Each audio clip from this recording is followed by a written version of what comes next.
Jasakillah kepada Ibu Susi matur nuwun. Dan untuk ibu-ibu sekalian, mbak-mbak, juga adik-adikku sayang, mungkin di antara kita pada pagi hari ini ada yang diuji dengan sakit, ya keluarga kita juga mungkin ada yang sakit. Mudah-mudahan kita semua saling mendoakan dan semuanya dalam keadaan baik dan diberikan segera kesembuhan.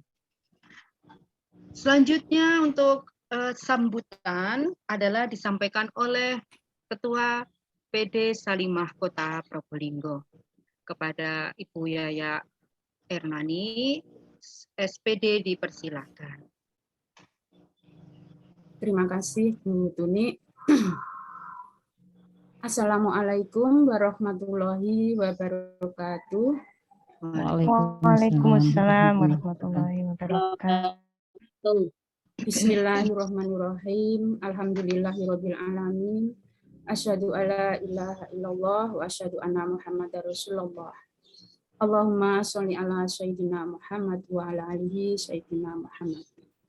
Yang saya hormati Ustazah Jujuk Rosdiana SPD yang pagi hari ini selaku narasumber pada acara Fikih Nisa.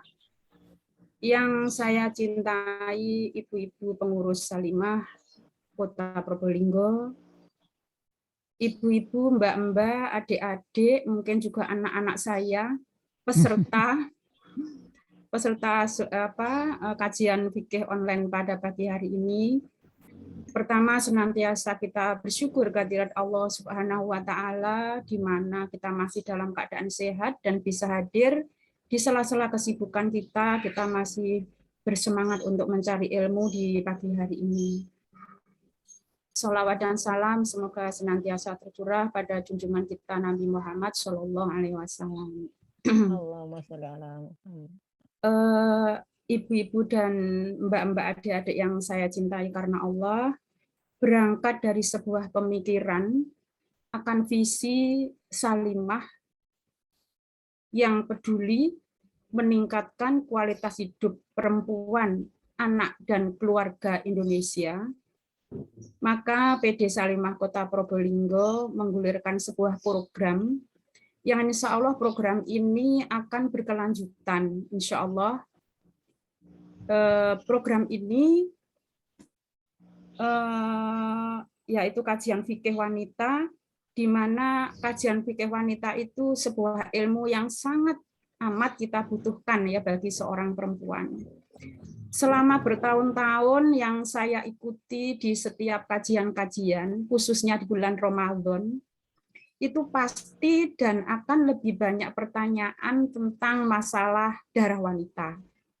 Pada tahun yang lalu ditanyakan, mungkin tahun ini juga akan ada pertanyaan lagi. Nah, itu menunjukkan betapa pentingnya ilmu ini. Karena itulah menjelang bulan Ramadan ini, kami mengawali dengan mengambil tema fikih wanita.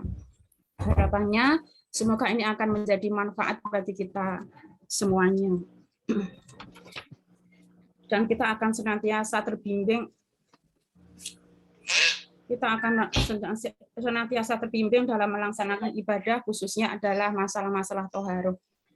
Nah, ibu-ibu, mbak-mbak, adik-adik sekalian, pada siang hari ini, selain menyampaikan tentang tujuan daripada fikih wanita, bahwasanya yang pertama, tentu saja dalam hal ini kita ingin meningkatkan ketakwaan kita kepada Allah ya yang pertama. Kemudian yang kedua, menambah wawasan bagi kita sebagai seorang muslimah. Kemudian juga meningkatkan ibadah kita agar ibadah kita menjadi benar, karena dengan toharoh yang benar, insya Allah akan mengawali dari sebuah ibadah yang menjadi benar. Dan ini adalah syiar Islam, karenanya jika kita yang hadir pada pagi hari ini bisa mengajak teman, saudara, kita kenalkan dengan ilmu ini, insya Allah pahala kita akan senantiasa mengalir. Dan yang terakhir kita ada ini adalah salah satu sarana silaturahim. Nah, Selain masalah hal itu, sekalian Nyun Sewu, Ustadzah Juju dan ibu-ibu pengurus maupun mbak-mbak, adik-adik dan semuanya, ingin saya sampaikan bahwasannya kepengurusan PD Salimah Kota Probolinggo mulai tahun 2016 hingga 2021 itu telah berakhir pada bulan Oktober tahun 2021 kemarin. Dan untuk pengurus yang baru telah terpilih dan dilantik pada tanggal 20 Januari 2022 kemarin. Sehingga untuk acara hari ini adalah acara yang terakhir bagi saya, maksudnya untuk sebagai Ketua Salimah, dan yang menggantikan saya yang terpilih adalah Ibu Fitri Haryati sebagai Ketua PD Salimah periode 2022 hingga 2026. Kemudian sekretarisnya Ibu Kartika Cahyawati, bendaharanya Ibu Umi Khoiroh. Dr. Maria Diah Zakia, SPOG sebagai Departemen SDM dan Bangda, dan Ketua Departemen Pendidikan dan Pelatihan adalah Ibu Yumani Andis Aziza, SPDMM, Ketua Departemen Dakwah DRA Asih Yunarti, Departemen Kehumasan dan Media Musyarofa Rahmawati SHMKN, Ketua Departemen Ekonomi Ibu Nurul Khotimah SPDI. Itu adalah pengurus PD Salimah. Mudah-mudahan dengan pergantian ini ke depan harapan kami Salimah akan lebih berdaya lagi dan menjalankan amanah-amanahnya sesuai dengan peran-peran wajihah. Terima kasih, insya Allah itu yang bisa saya sampaikan. Semoga acara ini bermanfaat dengan sebaik-baiknya. Jazakillah khair. Wassalamualaikum warahmatullahi wabarakatuh. Waalaikumsalam warahmatullahi wabarakatuh. Baiklah, untuk selanjutnya tadi Bu Yaya menyampaikan mengenai pergantian pengurus daerah Salimah Kota Probolinggo. Kami mengucapkan selamat atas terpilihnya, semoga amanah dan diberikan keberkahan kelancaran untuk mengemban tugasnya. Baik, Bapak Ibu sekalian, adik-adik sayang, untuk acara pada pagi hari ini kita nanti akan membahas tentang fikih darah wanita. Nah, untuk pemateri kita pada pagi hari ini ialah Ustadzah Juju Rusdiana, Sarjana Pendidikan. Beliau dari Sidoarjo. Nah, mungkin di antara mbak-mbak, adik, juga ibu-ibu ini tadi, karena kan kita sudah beberapa hari yang lalu menge-share informasi, menyiapkan mungkin pertanyaan dan sebagainya, monggo nanti bisa di kolom chat untuk pertanyaannya. Atau mungkin ada yang titipan dari temannya karena mungkin tidak bisa join pada pagi hari ini, ingin menanyakan detail seputar tentang darah wanita ini, monggo kita akomodir. Mudah-mudahan nanti waktu yang kita sediakan untuk sesi tanya jawab bisa memadai. Sebelumnya akan saya bacakan mengenai kurikulum vitae dari beliau. Nyun sewu, Ustadzah Juju Rusdiana, bisa ini? Ngapunten. Baik, beliau tanggal lahir 24 Januari 1969 di Sidoarjo. Alamat beliau Sekar Dangan Indah Blok D, nomor 23 Sidoarjo. Untuk suami beliau almarhum Ustadz Sarip Muhtarom MPD. Mungkin ibu-ibu, mbak-mbak atau yang hadir di sini pernah mendengar nama beliau, Ustadz Sarip Muhtarom. Beliau diamanai 4 putri. Pendidikan beliau SD. Ngapunten. Ini, oh iya, beliau setelah lulus lulus dari mana ini langsung gini. Enggak apa-apa ya, saya bacakan sesuai ini aja. Dari pendidikan beliau dari SDN lalu nyambung di Pesantren Putri Persis Bangil selama 6 tahun, lalu IKIP Malang S1. Pekerjaan beliau adalah guru dan aktivitas beliau pertama Ketua Yayasan Pendidikan Insan Kamil Sidoarjo, kemudian Mudirah Ma'had Khadijah Ampel Surabaya. Beliau juga pembina spiritual leader di LPI Al-Hikmah Surabaya dan founder Sekolah Ibu Teladan Sidoarjo serta mengisi kajian seminar parenting. Moto hidup beliau, hidup sekali harus berarti, berpikir positif dan menginspirasi. Subhanallah, luar biasa. Saya sapa Ustazah Juju Rusdiana. Pripun Ustazah kabarnya?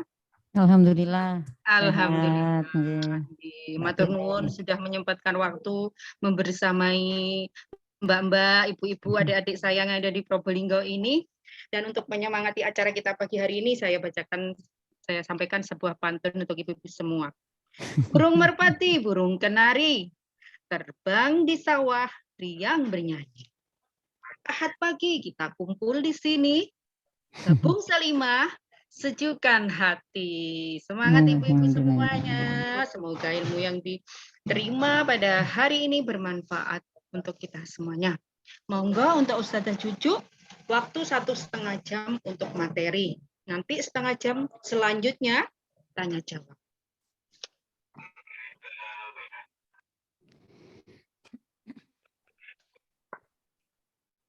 Saya usia.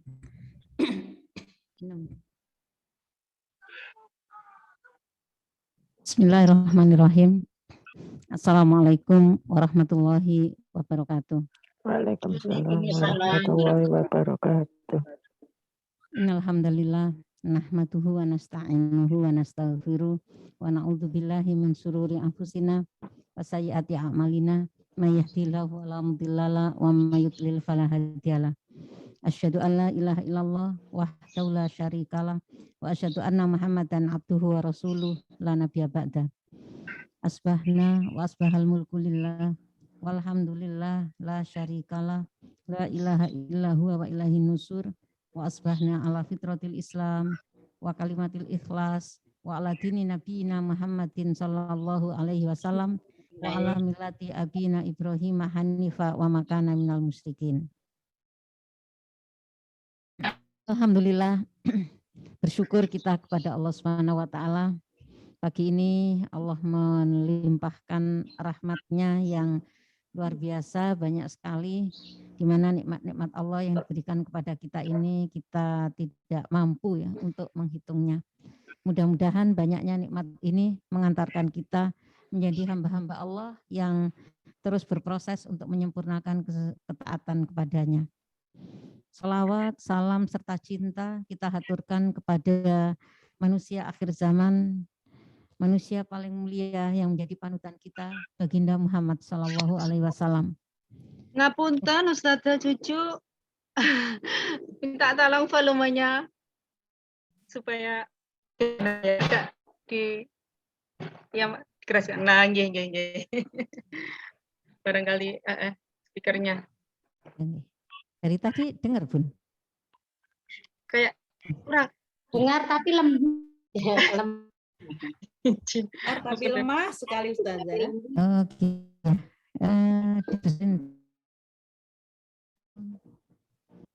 Cek. Sampun Bun. Cek sound. Halo. Nggih, dengar. Nggih. Sampun. Alhamdulillah ya, kita bersyukur kepada Allah dan sholawat cinta ya serta salam kita semoga tercurah kepada Baginda Muhammad Sallallahu Alaihi Wasallam. Dan kita juga berharap memohon kepada Allah kiranya Allah memberikan kemudahan kepada kita semua untuk bisa ittiba kepada sunnah-sunnah beliau. Allahumma amin. Baik, terima kasih saya ucapkan kepada Ketua PD Salimah yang mungkin baru selesai purna tugas ini ya Bu Yaya ya. Selamat ya sudah menunaikan amanah dengan baik, dan juga kepada Ketua PD Salimah yang terpilih beserta seluruh jajarannya, semua umahat, mbak-mbak, adik-adik ya, mungkin juga anak-anak saya ya usianya. Saya sangat berterima kasih atas undangan ini ya. Jadi ini sebenarnya memudahkan kita ya. Saya nggak perlu jauh-jauh datang ke sana ya. Jadi dengan duduk di sini, alhamdulillah kita semuanya bisa silaturahim ya, bisa saling berbagi gitu ya. Jadi ini berbagi aja ya. Mudah-mudahan bermanfaat. Baik, kita diambil tema ya untuk kesempatan pagi ini, fikih tentang darah. Darah perempuan itu sebenarnya kan ada dua ya. Ada darah yang berwarna merah, juga ada darah yang berwarna putih. Nah, untuk kali ini kita berbicara darah perempuan yang warnanya adalah merah. Darah merah perempuan itu ada kalanya dia namanya darah haid, ada kalanya dia namanya darah istighadah, dan ada kalanya dia namanya adalah darah nifas. Ya, jadi ada 3 macam. Keempatnya ya normal sebagaimana darah ya. Mungkin tangan kita kena pisau, kita jatuh terluka ya. Ada yang kena jarum, pecahan kaca dan lain sebagainya. Nah, itu kan keluar darah-darah, semua darahnya adalah merah ya. Tapi yang seperti itu tidak kita bahas ya. Yang sedang kita bahas adalah darah haid, darah istighadah dan darah nifas ya. Kalau darah putih mungkin nanti ada babnya sendiri. Nah, karena darah wanita yang berwarna merah itu ada 3 ini, maka saya membahas dari yang pertama ya, yaitu darah haid. Bismillah, haid itu sendiri artinya secara bahasa itu adalah sesuatu yang mengalir ya. Sesuatu yang mengalir itu darah haid. Tapi secara istilah darah haid itu diartikan sebagai darah yang keluar dari alat kelamin perempuan ya, ketika perempuan ini dalam keadaan sehat. Yang dimaksud dengan perempuan dalam keadaan sehat itu perempuan ini tidak sedang melahirkan atau perempuan ini tidak sedang mengeluarkan darah penyakit yang biasanya disebut dengan istighadah. Jadi sehatnya itu ya, bukan saya tidak sakit tipes berarti saya sehat, bukan itu ya. Tapi dikatakan sehat itu dia tidak sedang melahirkan, dia tidak sedang mengeluarkan darah istighadah. Karena kalau misalkan dia sedang melahirkan, darah yang keluar itu namanya menjadi darah nifas. Kalau dia sedang berpenyakit ya, mengeluarkan darah penyakit, maka nama darahnya adalah darah istighadah ya. Maka dia darah haid itu ya ketika posisi kita sehat ya. Tidak sedang mengandung, tidak sedang melahirkan ya, dan tidak sedang istighadah ya. Itulah yang disebut dengan darah haid. Terus hukum darah haid itu adalah najis ya. Semua ulama sepakat darah haid itu hukumnya najis, darahnya ya, darahnya. Jadi yang keluar yang berwarna merah itu hukumnya najis ya. Kalau kita perempuan-perempuan yang sedang berhaid itu enggak apa-apa, dia enggak najis ya. Tapi misal saya pakai baju gitu ya. Kemudian haid saya mungkin pada saat itu deres banget gitu ya. Akhirnya tembus ya sampai baju saya gitu ya. Terus saya duduk di kursi saya ada mirah-mirahnya gitu ya. Maka yang najis itu tidak hanya semua ya. Yang najis itu adalah semua yang kena darah saya, yang kena darah haid saya. Ya baju saya, ya kursi yang saya duduki ya, yang situ ada bekasnya. Nah itu karena hukum asal yang najis itu adalah darah haidnya. Maka darah haid ini kena benda apapun, secara otomatis benda itu dianggap najis. Sampai darah itu kita bersihkan. Baru benda itu dikatakan tidak najis lagi, sudah suci. Begitu ya. Ini secara bahasa, secara istilah dan hukum darah haid. Next. Ini warna darah haid. Warnanya darah haid itu biasanya kalau pertama kali keluar itu warnanya adalah coklat tua ya.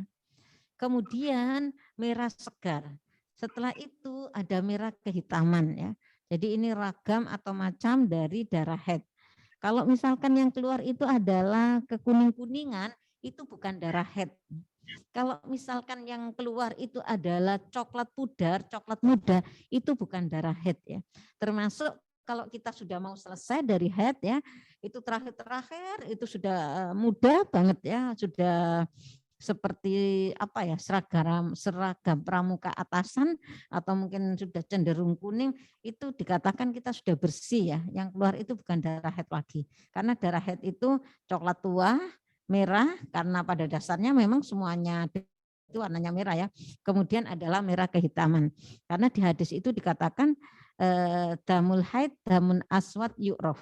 Darah haid itu adalah darah merah kehitaman yu'rof yang kalian kenal. Siapa yang mengenal? Dikenal di kalangan kaum perempuan. Jadi sebenarnya perempuan itu sangat familiar dengan warna darah haid. Karena perempuan ini hampir rutin setiap bulan ya mengeluarkan darah itu. Jadi Allah itu sebenarnya sudah men-setting bahwa setiap perempuan ini punya kepekaan yang keluar itu sudah bisa membedakan ya. Maksudnya sudah bisa membedakan, oh ini warnanya ini warnanya ini warnanya ini. Hanya kita sering tidak tahu apakah ini sudah dikatakan bersih atau enggak gitu ya. Maka pada kesempatan ini warna darah haid itu adalah coklat tua yang biasanya pertama keluar atau terakhir mau bersih itu ya. Kemudian kalau merah ya pada saat lancar-lancarnya itu bisa jadi merah sekar, bisa jadi merah kehitaman. Dikatakan darah haid itu adalah damun aswad yu'rof, darah merah kehitaman ya. Ini dari segi warna ya. Next. Kemudian dari segi kapan wanita itu mulai haid dan kapan berakhir. Sebenarnya untuk kapan wanita itu mulai berhaid dan kapan berakhirnya itu tidak ada hadis yang sahih ya, tidak ada ayat ya. Jadi tidak ada panduan dalam hal ini secara syarak gitu ya, bahwa harus usia sekian mulainya, harus usia sekian berakhirnya, itu enggak ada. Maka usia berapapun anak-anak kita gitu ya yang normal lah ya, misalkan kalau dulu mungkin kayak saya ini, saya dulu haidnya itu usia kelas 2 SMP. Banyak mungkin teman-teman saya itu kelas 2 SMP haidnya ya, SMP ya. Tapi kemudian generasi adik-adik kelas di bawah saya itu sudah mulai SMP kelas 1 ya. Kemudian SD ya. Jatuh pada anak-anak saya itu ya ada yang SMP masih ada ya. Tapi anak saya yang terakhir itu haidnya sudah mulai SD kelas 6 mau SMP ya, sudah selesai unas waktu itu ya, mau masuk SMP, nah itu haidnya. Dan sekarang sering saya temui anak-anak itu sudah ada yang haid di kelas 4 SD, kelas 5 SD, kelas 6 SD. Bahkan ilmu kedokteran terbaru mengatakan bahwa anak usia 7 tahun sekarang ini itu sudah bisa berhaid. Kenapa? Karena haid itu ditentukan oleh asupan ya, asupan yang dia makan yang mempengaruhi kerja hormonnya. Nah, untuk sekarang ini apa sih yang dikonsumsi oleh anak-anak kita ya? Kebanyakan mereka ya fast food ya, kemudian ya makanan-makanan yang memang tidak ori sebagaimana kita dulu gitu ya. Makan ayam juga di situ banyak vitaminnya gitu ya, yang disuntikkan ke ayam kemudian dikonsumsi oleh anak-anak kita. Sehingga ayam potong itu mau tidak mau gitu ya secara otomatis akan mempengaruhi hormon anak-anak kita. Jadi sekarang banyak sekali anak-anak itu yang sudah badannya sudah bongsor-bongsor ketika SD. Ditambah lagi pandemi gitu ya, kurang gerak ya. Makanya saya perhatikan di SD itu sudah banyak ya. Saya memberi pengarahan kepada anak-anak saya di SD sini. Setelah dikumpulkan saya tanya kelas 6, kelas 5, kelas 4 ada 1-2 gitu ya. Kelas 5 ada beberapa gitu ya, kemudian banyak kelas 6 gitu ya. Nah, ini kan sudah mulai penurunan ya, dipengaruhi oleh makanan ya yang kita berikan kepada anak-anak kita. Kemudian hormon itu juga dipengaruhi oleh apa yang merangsang, apa yang dilihat oleh anak-anak kita, apa yang dilihat, apa yang didengar. Zaman kita dulu mungkin ya, kalau zaman saya ini, zamannya Bu Yaya mungkin ya, itu kan ya suasananya itu masih banyak yang alami gitu ya. Kita nonton TV itu juga masih terbatas. Sekarang HP ini sudah, siapa yang tidak punya smartphone ya? Anak-anak kita belajar aja dari situ.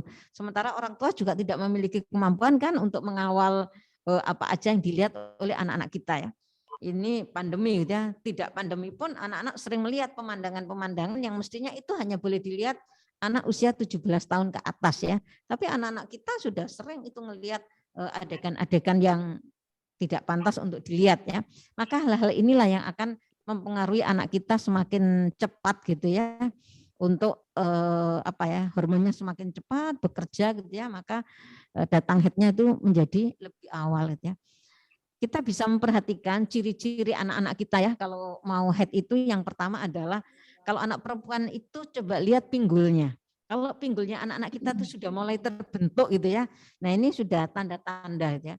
Kemudian yang kedua, mohon maaf ya, payudara anak-anak itu sudah mulai berisi ya, sudah mulai kelihatan. Jadi payudaranya sudah kelihatan, kemudian pinggulnya sudah mulai kelihatan gitu ya. Kita bisa perhatikan ini enggak akan lama lagi gitu ya. Anak saya kebetulan semuanya perempuan ya. Saya perhatikan semuanya ya. Ternyata yang memang terakhir itu yang badannya kok lebih bongsor daripada dulu kakak-kakaknya ya. Nah, ini juga pengaruh banyak hal ya, pengaruh makanan tadi mungkin ya. Nah, ini ternyata betul ya, yang terakhir ini ya memang lebih mudah dibandingkan dengan ketiga kakaknya dulu gitu ya. Nah, kelas 6 ya, peralihan mau ke SMP itu. Nah, ini anak-anak kita bisa kita lihat ya. Kemudian ciri yang selanjutnya itu adalah mulai tumbuh rambut ya di tempat-tempat tertentu ya, rambut-rambut halus ya. Ya mohon maaf ya, di ketiak mulai tumbuh, di kemaluan mulai tumbuh, itu ciri-ciri anak perempuan kita sudah mendekati masa haidnya. Jadi kalau anak kita misalkan ngobrol sama kita ya, tanya, "Mama, Umi, gitu ya, Bunda," gitu ya. "Ini kok ketiakku ada sesuatu ya." Nah, kita harus harus segera meresponnya gitu ya, memberikan arahan kepada anak-anak kita fasenya gitu ya, fase anak-anak kita, dan sebentar lagi anak-anak kita biasanya akan haid ya.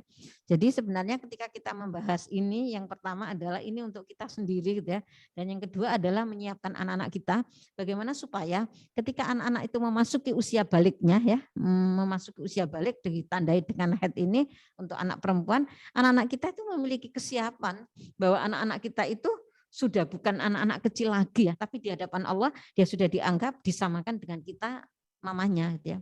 Kita sama, bundanya ini sudah sama dengan anaknya, mulai memiliki kewajiban untuk menjalankan apa-apa yang diperintahkan oleh Allah, menjauhi yang dilarang gitu ya. Jadi ada dua ya, untuk kita dan untuk anak-anak kita. Ini ya, jadi dalam agama tidak ada. Maka berapapun usianya anak kita ketika mengeluarkan darah haid, ya itulah dia mulai haid gitu ya. Terus berakhirnya ya tidak tentu gitu ya. Saya ini kayak saya mulai berakhir, saya mungkin berakhir itu ya terakhir usia 51 ya. Setelah ditinggal oleh suami saya kemarin 1 tahun lalu ya, Februari tahun kemarin itu saya pulang dari rumah sakit, saya masih haid terakhir gitu ya. Setelah itu qadarullah saya kok enggak haid lagi gitu ya. Jadi selesai ya di usia ke 51 itu ya. Nah, enggak sama, ada yang kalau sekarang saya konsultasi ini sama dokter spesialis kandungan ya, dokter Polar ya, kebetulan istrinya binaan saya tanya-tanya itu ya. Katanya kalau untuk sekarang ini, perempuan-perempuan sekarang ini itu mengalami pramenopause itu jauh usianya itu lebih maju. Jadi mungkin 45 itu sudah premenopause ya. Bahkan sekarang ini kata beliau usia 45 itu sudah banyak yang tidak haid lagi. Saya tanya itu faktor apa dokter? Faktornya banyak ya. Khususnya ini akan dialami lebih cepat bagi perempuan-perempuan yang bekerja gitu ya. Apa mungkin stres ya dan lain sebagainya ya, tekanan banyak hal gitu ya. Nah itu bisa mempercepat datangnya menopause katanya gitu ya. Ya walau alam bisawab gitu ya. Tapi ada yang mengatakan semakin banyak anaknya itu menopause-nya semakin panjang gitu ya. Jadi anaknya 11 nanti menopause-nya semakin panjang gitu ya. Cuman kita kan jarang mau anaknya banyak itu ya. Oke, next ya. Itu ya. Jadi kapan aja, jadi tidak ditentukan ya. Nah, bagaimana siklus haid pada wanita ya? Siklus haidnya itu gini. Masing-masing orang, masing-masing perempuan ini kan tidak sama. Saya ambil contoh saya misalkan saya ini biasanya siklusnya seminggu, tapi seminggu itu tidak artinya tidak bukan konstan 7 hari terus enggak gitu ya. Bisa dalam mungkin 3 bulan ini saya 7 hari. Tapi bulan berikutnya saya 8 hari, bulan berikutnya saya 6 hari, bulan berikutnya saya 9 hari, bulan berikutnya bisa jadi saya 5, bisa jadi 10 gitu ya, nanti kembali 7. Nah, itu sesuatu yang normal enggak apa-apa gitu ya. Selisih 1, 2, 3 itu enggak apa-apa ya, karena masing-masing kita berbeda. Nah, ada kaidah di dalam agama yang berbunyi al-adat muhakkam. Al-adat muhakkam. Kebiasaan kita itu menjadi hukum bagi kita. Jadi kebiasaan saya 1 pekan, maka 1 pekan itu menjadi hukum bagi saya. Jadi cara saya menghukumi berapa lama siklus haid saya, ya kebiasaan saya itu 7 hari. Tapi ingat ya, tidak konstan 7, bisa jadi maju, bisa jadi mundur, bisa jadi berkurang, bisa jadi bertambah ya. 1-2 hari itu normal ya, enggak apa-apa. Al-adat muhakkam. Jadi makanya masing-masing kita itu harus punya catatan ya. Silakan dicatat tanggal-tanggal haid kita. Ini kita ajarkan kepada anak-anak kita yang masih baru ya, baru haid pada usia SD, SMP gitu ya. Itu dilingkari itu ya, kasih kalender khusus atau punya buku sendiri gitu ya. Januari saya haidnya dari tanggal berapa sampai berapa, Februari berapa. Akhirnya apa? Nanti kita akan mengenal siklus kita itu kurang lebih berapa lama dalam setiap bulan ya. Khususnya dalam bulan Ramadan ya. Bulan Ramadan itu harus ada lingkaran di kalender ya. Anak pertama haidnya mulai tanggal berapa Ramadan sampai berapa Ramadan. Anak kedua berapa Ramadan sampai berapa Ramadan. Anak ketiga, anak keempat ya, bundanya sendiri itu dilingkari. Untuk memastikan berapa jumlah kita punya hutang ya. Karena kadang perempuan itu eling gitu ya. Terus enggak disaur-saur lama gitu ya. Begitu deket Ramadan mau nyaur, berapa ya dulu utangnya kok lupa gitu ya. Karena kakean utang. Utang arisan, kredit dan lain-lain gitu ya. Nah ini dicatat, dilingkari di kalender itu ya untuk memudahkan kita. Anak-anak perempuan kita ajari juga begitu ya, lingkari kalender itu untuk menentukan kebiasaan kita berapa ya, nanti itu menjadi hukum bagi kita ya. Nah, ada beberapa perempuan yang dalam 1 bulan itu bisa jadi dia mengalami siklus 2 kali.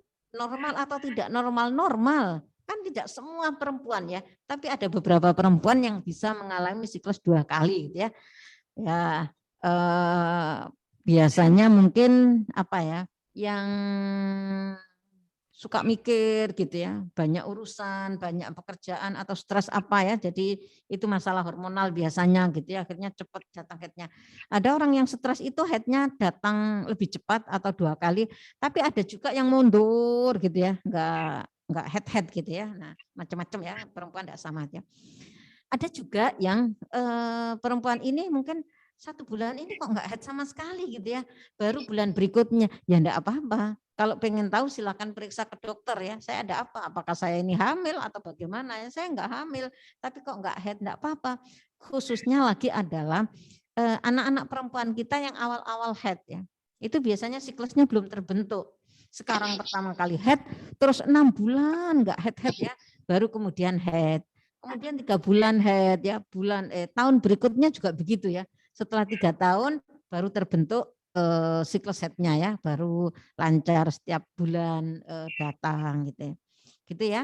Nah, misal ya perempuan ini haid, terus keluar darah terus, kok enggak berhenti ini merah berapa hari ini.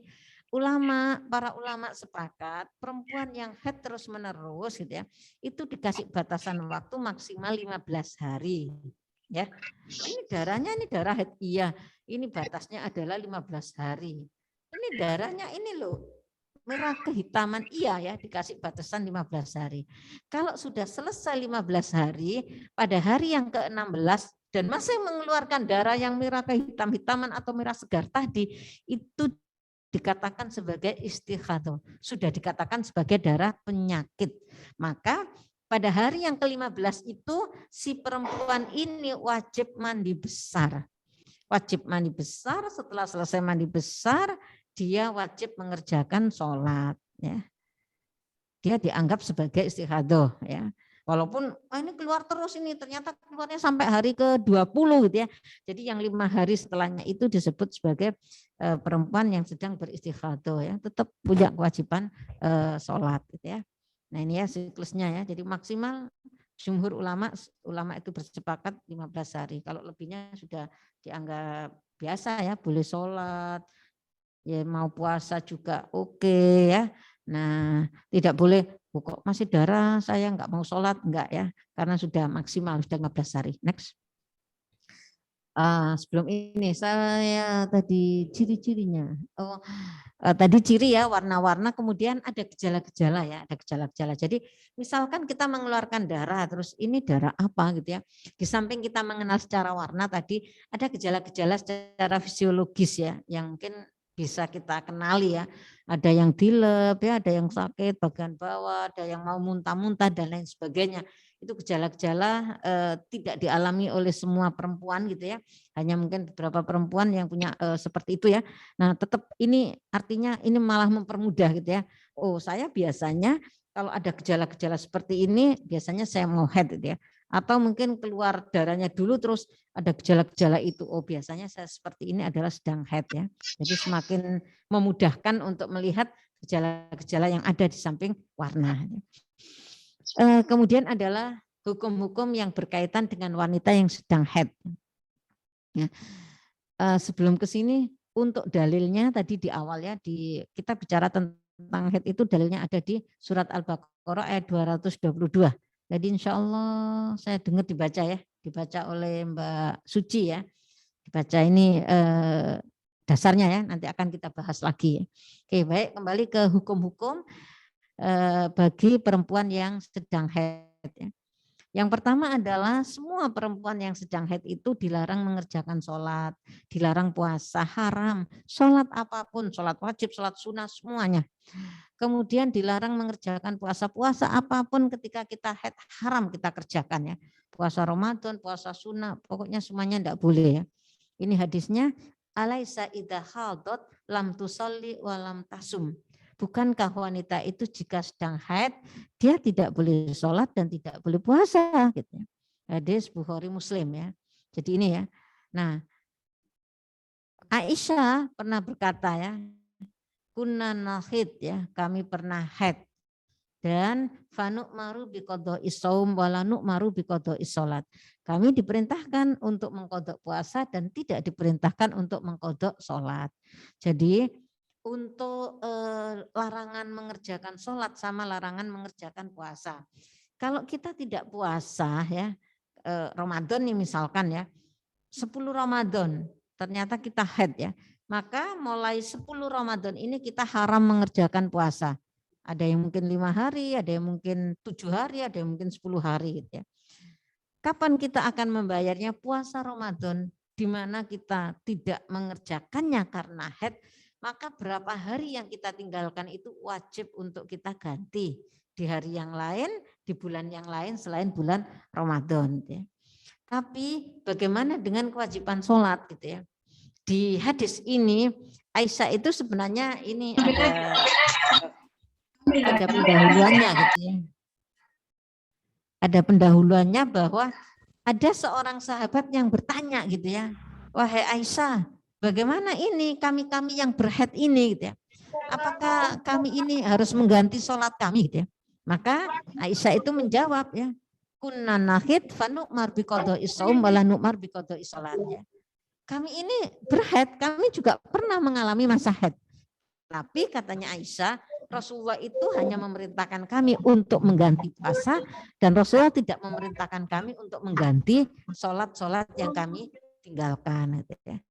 Jadi jelas ya, kalau puasa kita qadha, kalau sholat tidak kita qadha ya. Nah, mungkin ada kasus seperti ini.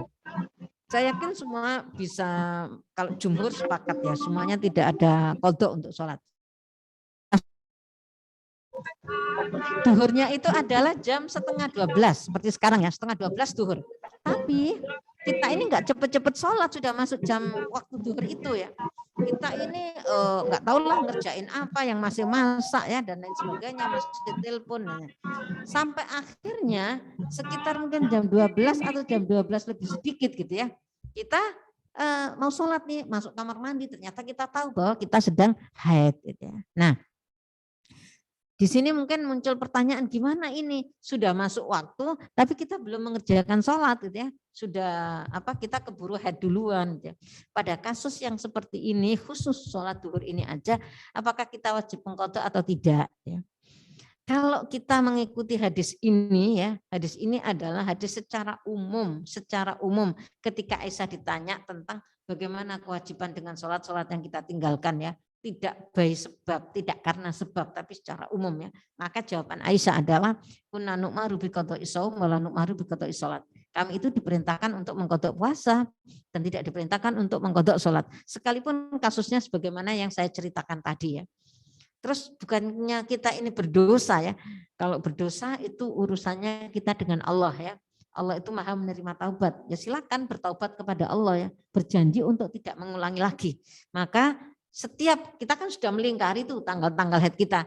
Karena kita hafal tiap bulannya itu kalau maju berapa hari gitu ya. Nah, sebagai tindakan antisipasif adalah ya tolong kalau sudah deket-deket dengan haid kita itu jangan mundur-mundurkan waktu sholat ya. Usahakanlah sholat di awal waktu supaya peristiwa yang pernah kita alami itu tidak terulang lagi dalam kehidupan kita ya. Karena mengikuti pendapatnya berdasarkan riwayat Aisyah ini. Yang kedua, ada yang berpendapat bahwa kalau kasusnya yang seperti tadi yang saya ceritakan sudah masuk waktu belum sholat gitu ya. Nah, ada ulama yang berpendapat bahwa khusus yang seperti itu dikodok ya, diganti nanti sholatnya, khusus sholat yang ditinggalkan saja ya. Nah, masalah kapan waktunya ulama berselisih pendapat lagi. Ada yang mengatakan begitu bersih langsung disuruh sholat, ada yang mengatakan nanti menunggu waktunya. Kamu apa? Kalau kemarin itu duhur ya di waktu duhur, kalau asar di waktu asar dan seterusnya ya. Jadi ini memang agak susah itu ya karena mengkodok seperti itu apa ya? Kalau kita bilang begitu bersih langsung sholat, padahal duhur kita bersihnya maghrib ya. Jadi tidak tepat waktu ya. Tapi kalau nanti menunggu berikutnya lagi gitu ya, kok lama dari waktu kita bersih ya, Allah alam ya. Tapi ya silakan barangkali ada yang mau ikut pendapat yang pertama silakan ya. Kalau mau ikut yang pendapat kedua silakan ya. Saya hanya menyampaikan saja. Pilihannya ada pada teman-teman semuanya ya. Oke, ini ya lanjut. Nah, sekarang hukum berikutnya adalah tentang wanita haid boleh enggak dia tinggal di dalam masjid ya. Ini dilarang tinggal atau berdiam di dalam masjid. Tapi kalau sekedar lewat saja boleh. Tapi kalau berdiam misalkan kita ada kajian muslimah, tempatnya di masjid gitu ya. Oh itu yang haid separuh gitu ya. Nah ini kita ikut nih kajiannya, kita duduk di dalam masjid, itu enggak boleh ya. Berdasarkan hadis ini. Inilah uhlal masjid lihaidin wala junub. Sungguh aku tidak halalkan masjid ini untuk seorang haid dan orang yang sedang junub ya. Tidak dihalalkan. Tidak dihalalkan itu berarti apa? Haram ya. Saya haramkan atau tidak halalkan berarti saya haramkan masjid ini untuk orang yang sedang haid dan orang yang junub itu ya. Makanya kita berusaha gitu ya. Kalau kegiatan untuk muslimah itu kalau di masjid boleh aja sih, tapi harus tetap difasilitasi. Barangkali ada peserta anggota jamaah yang haid itu ya, dicarikan tempat sendiri gitu ya supaya dia aman ya, tidak ada di lingkungan masjid yang kata Rasulullah seperti ini. Tapi kalau kita ilangan diri sabil, kalau berlalu saja boleh. Contoh ya, contoh sebagaimana dulu Aisyah ya, misalkan ya saya habis mimpin rapat di masjid atau saya ngisi kajian di masjid itu ya, sudah. Nah saya keluar dari masjid ya, begitu saya keluar saya ke kamar mandi terus saya lihat loh ternyata saya kok haid ya, padahal tas saya itu masih ada di masjid ya. Yang seperti ini, kalau misalkan saya kembali ke masjid, kan saya haid nih, saya di kamar mandi, saya tahu saya haid. Saya kembali lagi dari kamar mandi, saya ke masjid untuk mengambil tas saya yang masih tertinggal di masjid. Setelah itu saya keluar, itu boleh. Kenapa? Karena abiris sabil, hanya sekedar lewat berlalu saja. Saya tidak tinggal diam ya. Karena yang tidak diizinkan di sini itu adalah berdiam diri, berdiam ya. Berdiam itu ya mungkin ada orang saya pengen konsul, saya pengen curhat di mana ya, cari tempat yang enak, yang nyaman ya, yang ber-AC. Pilihannya adalah masjid. Padahal teman curhatnya ini sedang haid, ini enggak boleh. Saya pengen diskusi gitu ya, nah rapat dan lain sebagainya. Nah ini harus menjadi perhatian kita ya. Mungkin ada yang tanya juga lah gimana tuh kalau waktunya ngajar ngaji ya. Kalau ngajar ngaji enggak ada tempat lagi.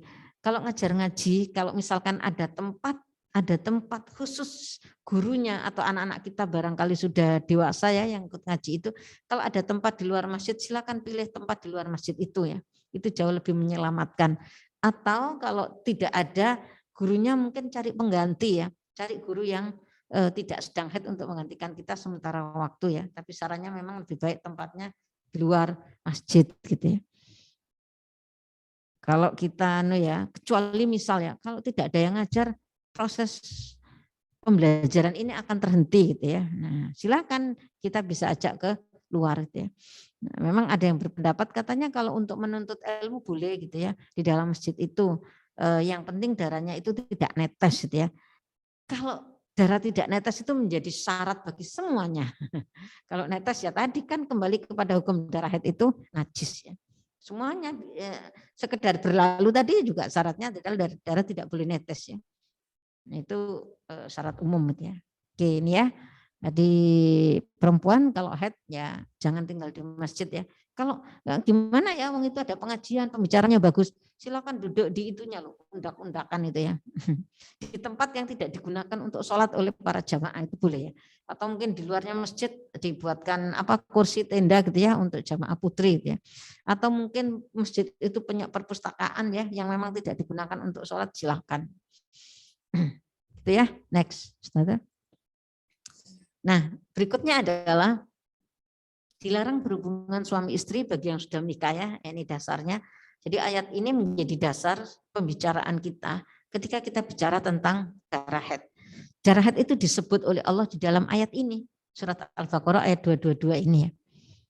Bismillahirrahmanirrahim. Yas'alunaka 'anil mahid qul huwa adza fa'tazilun nisaa fil mahid wala taqrabuhunna hatta yadhurna fa idza tatahharna fa'tuhunna min haitsu amarakumullah innallaha yuhibbut tawwabin wa yuhibbul mutatahhirin. Mereka bertanya kepada kamu wahai Muhammad tentang haid. Jadi orang-orang itu bertanya kepada Rasulullah tentang darah haid. Maka Rasulullah diperintah oleh Allah, kul, katakan wahai Muhammad, huwa adza. Jadi darah haid itu adalah adza. Adza itu artinya kotoran. Makanya hukumnya tadi di awal darah haid itu najis. Karena di ayat ini sudah dikatakan huwa adza. Dia itu kotorannya. Atau adza itu adalah sesuatu yang mengganggu ya. Sesuatu yang mengganggu, sesuatu yang tidak enak ya. Kotoran ya, sesuatu yang ya kotor ya. Kemudian fa'tazilun nisaa fil mahid ya. Karena itu iktazala ya'tazilu itu artinya jauhi. Karena itu jauhilah perempuan-perempuan fil mahid, perempuan-perempuan yang sedang haid. Khitab ayat ini ditujukan kepada para suami yang memiliki istri yang sedang haid. Jadi wahai para suami, fa'tazilun nisaa fil mahid, jauhilah istri-istri kamu ketika istri kamu sedang haid gitu ya. Yang dimaksud fa'tazilun nisaa fil mahid itu bukan berarti jauhi istrimu ya, maka istrinya yang haid itu disuruh duduk di pojok sana, terus suaminya duduk di pojok sini, enggak gitu ya. Tapi ayat ini maknanya dalam, maknanya itu jauh gitu ya. Tidak pernah di dalam Al-Quran Allah itu berbicara dengan kalimat-kalimat yang vulgar ya. Allah tidak pernah memilih lafaz-lafaz vulgar ya. Penuh dengan kesantunan ya. Ayat-ayat ini luar biasa gitu ya. Iktazala ya'tazilu itu artinya menjauhi. Maksudnya itu adalah wahai para suami, jangan engkau campuri, jangan engkau jima, jangan engkau setubuhi istri-istri kamu yang sedang haid. Kemudian ayat berikutnya wala taqrabuhunna hatta yadhurna ya. Jangan sekali-kali kamu para suami mendekatinya, mendekati perempuan-perempuan istri-istri kamu yang sedang haid itu. Hatta yadhurna, sehingga istri kamu itu bersih. Teman-teman coba ya perhatikan. Allah itu berbicara ada dua kata ya. Dan itu berada di dalam satu ayatnya. Yang pertama adalah fa'tazilun nisa, jauhi perempuan yang sedang haid. Lanjutan ayat berikutnya wala taqrabuhunna, jangan sekali-kali engkau dekati, jangan engkau dekati perempuan kamu ya. Satunya jauhi, kemudian jangan dekati. Maknanya sama apa beda? Sama kan ya. Jangan didekati berarti kan jauhi gitu ya. Jauhi berarti jangan kamu dekati gitu ya. Tapi sama Allah itu semuanya ada di situ ya, dengan mengatakan bahasa yang menjauhi, setelah itu bahasanya adalah jangan engkau dekati. Wala taqrabuhunna hatta yadurhunna. Ini juga jangan dekati, itu bukan arti jangan mendekat, enggak. Jangan, artinya sama. Jangan engkau mencampuri, jangan engkau menyetubuhi istri kamu ya, wahai para suami, istri kamu yang sedang itu jangan engkau campuri ya. Hatta yadurhunna, sehingga istri kamu itu kondisinya bersih. Bersih itu maksudnya bersih dari haid dan sudah mandi besar. Bersih dari haid dan sudah mandi besar, itu artinya yatahurna. Jadi kenapa Allah itu meletakkan berurutan kata fa'tazilu sama wala taqrabu. Ini maknanya adalah bahwa mencampuri istri, menyetubuhi istri yang sedang haid itu hukumnya haram. Haram, sudah tidak bisa diganggu-gugat ya. Begitu tidak bolehnya, sampai Allah itu ada 2 kata yang digunakan untuk melarang kita, ya, yang ditujukan kepada para suami. Ya. Nah, jangan engkau campuri, ya, jauhilah, kemudian jangan engkau mendekat. Sehingga istri kamu itu bersih. Bersih itu maksudnya apa? Bersih dari haid, kemudian bersih karena apa? Sudah mandi besar. Misalkan sudah haidnya sudah bersih, sudah tidak keluar, kemudian dicampuri oleh suaminya, haram hukumnya. Karena si istri belum mandi besar. Harus mandi besar dulu. Fa'iddat atau harna, maka apabila perempuan kamu atau istri kamu itu sudah bersih, fa'tuhunna min haitsu amarakumullah, maka datangilah, silakan kamu boleh mencampuri istri kamu min haitsu amarakumullah, dari tempat yang diperintahkan oleh Allah. Min haitsu amarakumullah itu, maaf ya, ini adalah suami hanya boleh mencampuri istri dari arah depan, ya, dari arah kemaluan perempuan. Tidak boleh mencampuri istri dari arah belakang, dari dubur, itu haram hukumnya. Jadi sama Allah ya memang bahasanya santun ya. Min haitsu amarakumullah, dari tempat yang diperintahkan oleh Allah ya. Kenapa kok diharamkan di sini ya? Karena memang kalau dari sudut pandang kesehatan, dubur itu banyak sekali tempat kuman, kotoran dan lain sebagainya gitu ya. Maka Allah sudah memberikan tempat yang pas gitu ya dari depan, maka dari belakang punya haram. Dulu orang-orang Yahudi dulu itu mereka biasa mendatangi istri-istri mereka itu dari belakang. Dan itu bertentangan ya, sangat bertentangan dengan hukum Islam. Sementara kemudian Allah menurunkan ayat ini supaya kaum muslimin itu tidak mengikuti kebiasaan orang-orang Yahudi ya. Jadi banyak dulu itu ya, mereka tuh melakukan hal-hal yang naudzubillah ya, sangat menjijikkan ya. Nah, saking banyaknya orang-orang Yahudi itu mendatangi istri dari belakang gitu ya. Ya ini hadisnya, ada hadis ya, hadisnya itu dhaif ya. Itu banyak sekali anak-anak Yahudi dulu itu yang juling matanya. Ya. Jadi sampai hadis, di dalam hadis dhaif itu dikatakan barang siapa yang mendatangi istrinya dari belakang, maka akan lahir anaknya dalam keadaan matanya juling. Ya. Matanya ya kero ya, juling. Tapi kita bersyukurnya hadis ini dhaif ya, lemah ya. Ya mungkin saking pengennya dulu ulama-ulama dulu itu jangan sampai laki-laki itu mendatangi istri dari belakang ya, akhirnya sampai ada hadis dhaif gitu ya. Ini maksud saya hilangkan semua persepsi kita ya, di jalan kita ketemu anak, loh ini kok juling lapo iki bapak gitu ya, enggak ya, karena hadisnya adalah dhaif ya, dhaif kita tinggalkan ya. Innallaha yuhibbut tawwabin wa yuhibbul mutatahhirin ya. Sesungguhnya Allah itu mencintai orang-orang yang bertaubat. Wa yuhibbul mutatahhirin, Allah mencintai orang-orang yang bersih, orang yang mensucikan diri. Tawabin, Allah mencintai orang-orang yang bertaubat ya, mendekatkan diri kepada Allah ya, kesalahan-kesalahannya ya, karena mungkin dia melakukan perbuatan maksiat dan lain sebagainya. Wa yuhibbul mutatahhirin, dari sisi fisik ya. Maka hati-hati itu, darah haid itu najis ya. Allah itu mencintai orang yang mensucikan dirinya. Kalau suami mendatangi istrinya pada saat haid, itu termasuk dosa. Allah menyukai orang-orang yang bertobatlah ya dari kesalahan-kesalahan yang pernah kita lakukan ya, yang tidak sesuai dengan agama ya. Nah, makanya tidak ada agama yang berbicara tentang toharoh kecuali agama Islam ya. Wa yuhibbul mutatahhirin. Allah menyukai orang-orang yang mensucikan diri ya. Jadi inilah hukum yang terkait dengan perempuan yang sedang berhaid ya, yang langsung Allah pahatkan di dalam surat Al-Baqarah ayat 222. Ya, next Ustazah. Hukum berikutnya adalah dilarang tawaf bagi yang sedang haji atau umroh gitu ya. Rasulullah pernah bersabda ini ya, apabila kamu haid maka lakukanlah sebagaimana yang dilakukan oleh seorang yang haji, tetapi jangan kamu tawaf di rumah Allah hingga suci ya. Semuanya boleh dilakukan ya, aktivitas haji itu, kecuali yang tidak boleh adalah tawaf. Kenapa? Karena tawaf itu kan mengelilingi Baitullah ya, mengelilingi masjid. Sama dengan tadi kan kita tidak boleh berdiam di masjid bagi perempuan yang sedang haid ya. Nah itu masjid Allah, rumah Allah gitu ya.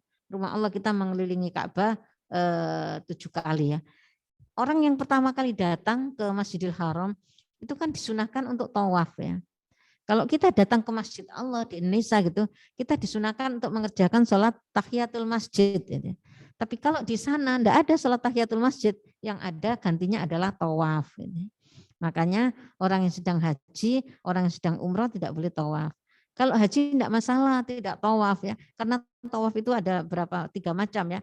Ada tawaf kudum selamat datang, nanti ada tawaf wusta, kemudian ada tawaf wada, ada tawaf yang terakhir ya, selamat tinggal ya. Jadi awal misalkan nggak bisa tawaf, nanti masih ada kesempatan tawaf lagi ya. Tapi mungkin masalahnya sekarang adalah bagaimana dengan teman-teman kita yang umroh pada saat haid. Itu kayaknya nggak bisa apa-apa di sana ya. Kita sudah sampai sana jauh-jauh, biayanya mahal, ya apa ya, shopping kayaknya di sana ya. Karena sekarang ini kondisinya Safa Marwah itu kan dari pelatarannya Masjidil Haram diluaskan ya. Jadi menjadi satu area di lingkungan masjid begitu ya. Makanya kalau mau haji umrah itu bagi perempuan itu dibolehkan untuk suntik untuk bisa menahan supaya haidnya itu bisa mundur ya. Semua ulama sepakat dengan syarat itu tidak mengganggu bagi kesehatan. Jadi kalau misalkan pakai suntik ya, pakai obat gitu ya untuk menahan haid, ternyata kok mengganggu kesehatan yang lain, malah muncul penyakit yang lain, itu tidak dibolehkan sama ulama. Tapi kalau misalkan tidak ada masalah, nah ini dibolehkan ya. Boleh mau haji silakan diatur haidnya supaya nanti bisa fokus ya menunaikan ibadah. Mau umroh juga seperti itu ya. Pernah ada murid saya ya berangkat, anaknya perempuan 3, diajak sama ayah bundanya itu umroh ya. Ternyata sampai sana 1 apa 2 anak perempuannya itu yang haid ya. Nah mamanya enggak ngerti tentang ini, tidak disiapkan secara baik gitu ya. Ya sampai sana, sampai kegiatan umrohnya selesai, anaknya masih haid gitu ya. Jadi pulang lagi sama teman-temannya ditanya, gimana kesannya umroh? Dia bingung, aku enggak ngapa-ngapain karena aku enggak boleh turun. Enggak boleh tawaf, enggak boleh sa'i gitu ya. Nah ini jadi kalau kita mau ngajak anak-anak perempuan ya, kita sendiri haji umroh, boleh ulama membolehkan ya untuk menggunakan obat ya menahan haid kita. Next Ustazah.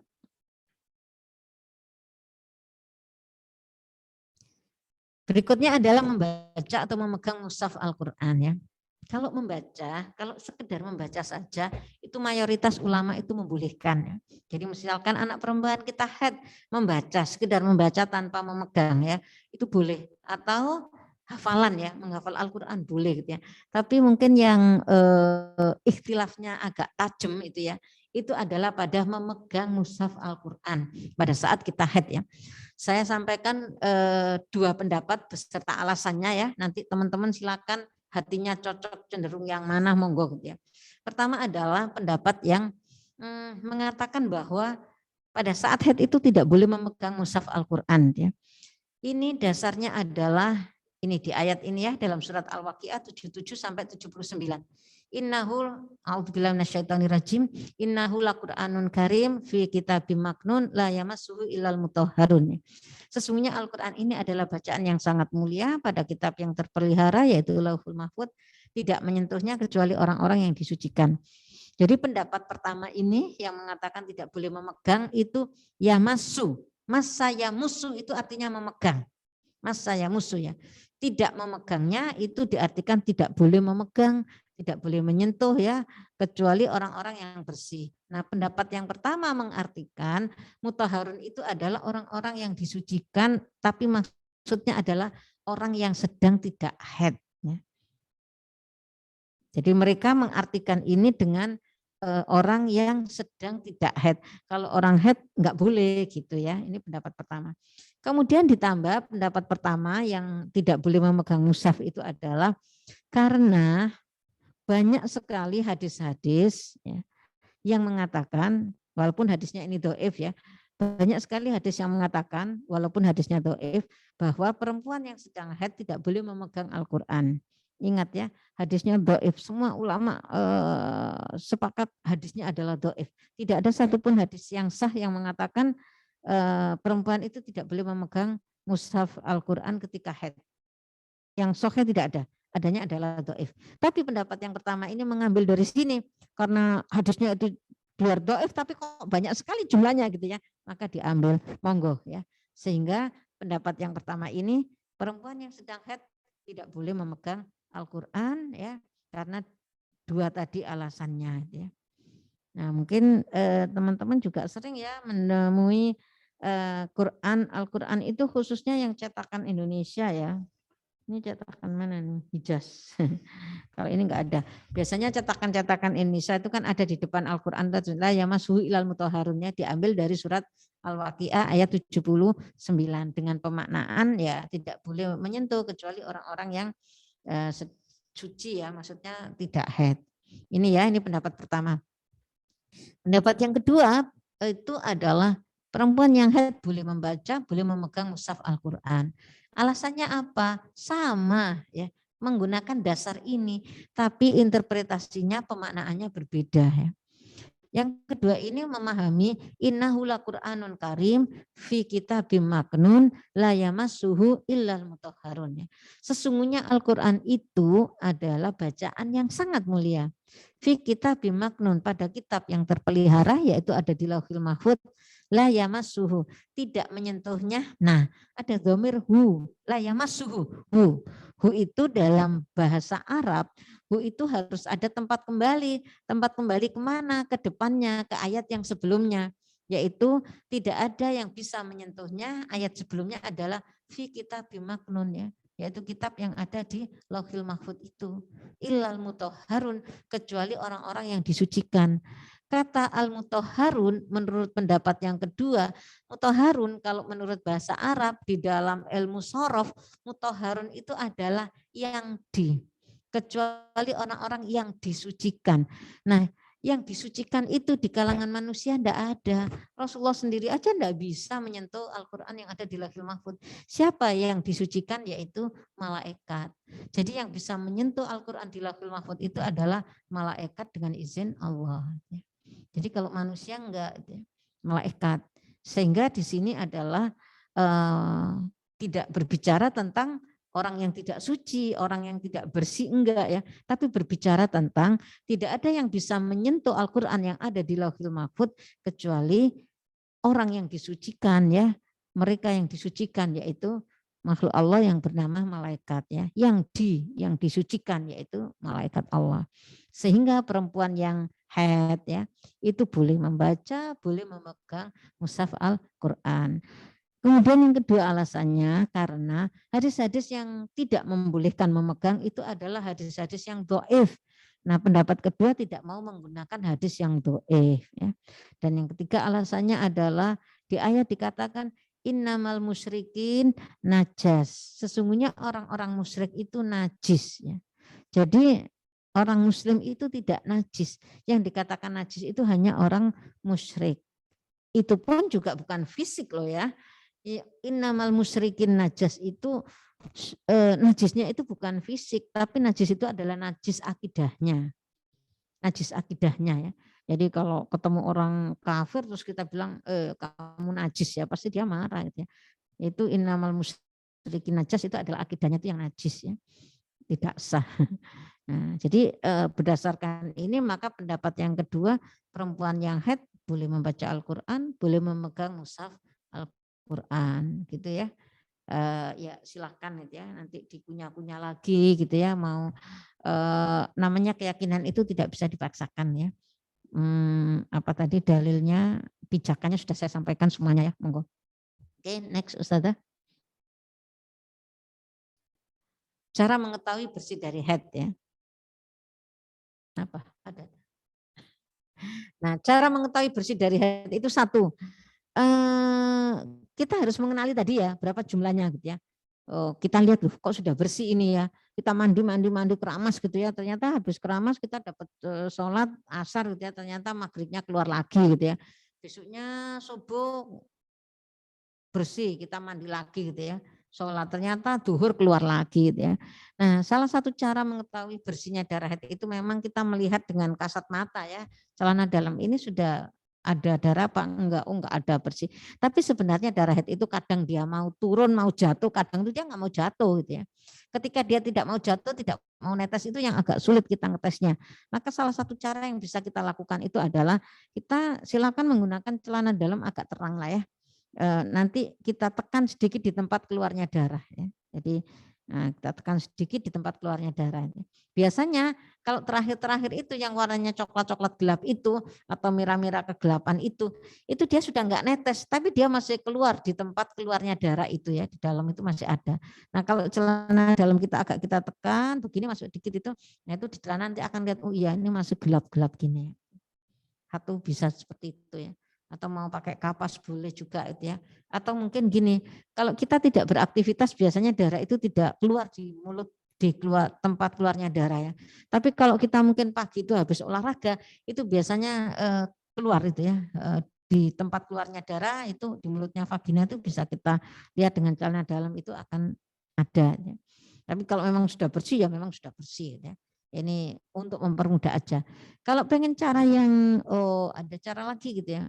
Ini karena ada kasus ya, ada ibu-ibu di majelis taklim itu cerita, ibu ini sering sakit, kemudian haid enggak selesai gitu ya. Terus selesai, terus ada lagi. Nah, pada saat selesai dia bingung, dia tanya ke dokter spesialis kandungan itu, gimana caranya saya untuk mengetahui supaya saya ini betul-betul bersih. Ternyata apa caranya? Katanya dokter spesialis itu ambil nih beli apa di resep itu ya. Apa ya namanya selang plastik kecil banget ya dan lembut sekali itu ya. Itu maaf satunya kan ada dua ujung nih ya. Satunya dimasukkan ke vagina, satunya itu diinikan ke keran dibesarkan gitu ya. Nanti airnya kan masuk di selang gitu ya. Selang nanti masuk ke vagina, nanti terus aja gede, lama-lama ini kan nyemprot ya, nanti lama-lama kalau di situ masih ada darah yang di vagina itu akan mengalir di selangnya ini. Nah, itu akan ketahuan ya, oh iya ternyata masih ada merah-merah, guratan-guratan merah, guratan apa merah kegelapan, kecoklatan itu ada ya. Ternyata kalau misalkan sudah bersih gitu ya, berapa kali kok enggak keluar, oh berarti sudah bersih. Kalau mau, tapi saya juga enggak berani kalau pakai cara yang ini gitu ya. Ya, itu ikhtiar-ikhtiar kita ya. Yang penting itu kita berapa harinya, kemudian oh ini memang biasanya saya sudah bersih, dilihat celana dalam dengan ikhtiar tadi ya, itu sudah enggak ada, boleh dianggap bersih. Ya. Next. Nah, kalau memang sudah bersih, ini cara mandi besar atau bersih setelah bersih dari haid ya. Yang pertama adalah membaca basmalah, kemudian mencuci 2 telapak tangan. Mencuci 2 telapak tangan itu berarti dari sini sampai apa ini pergelangan gitu ya.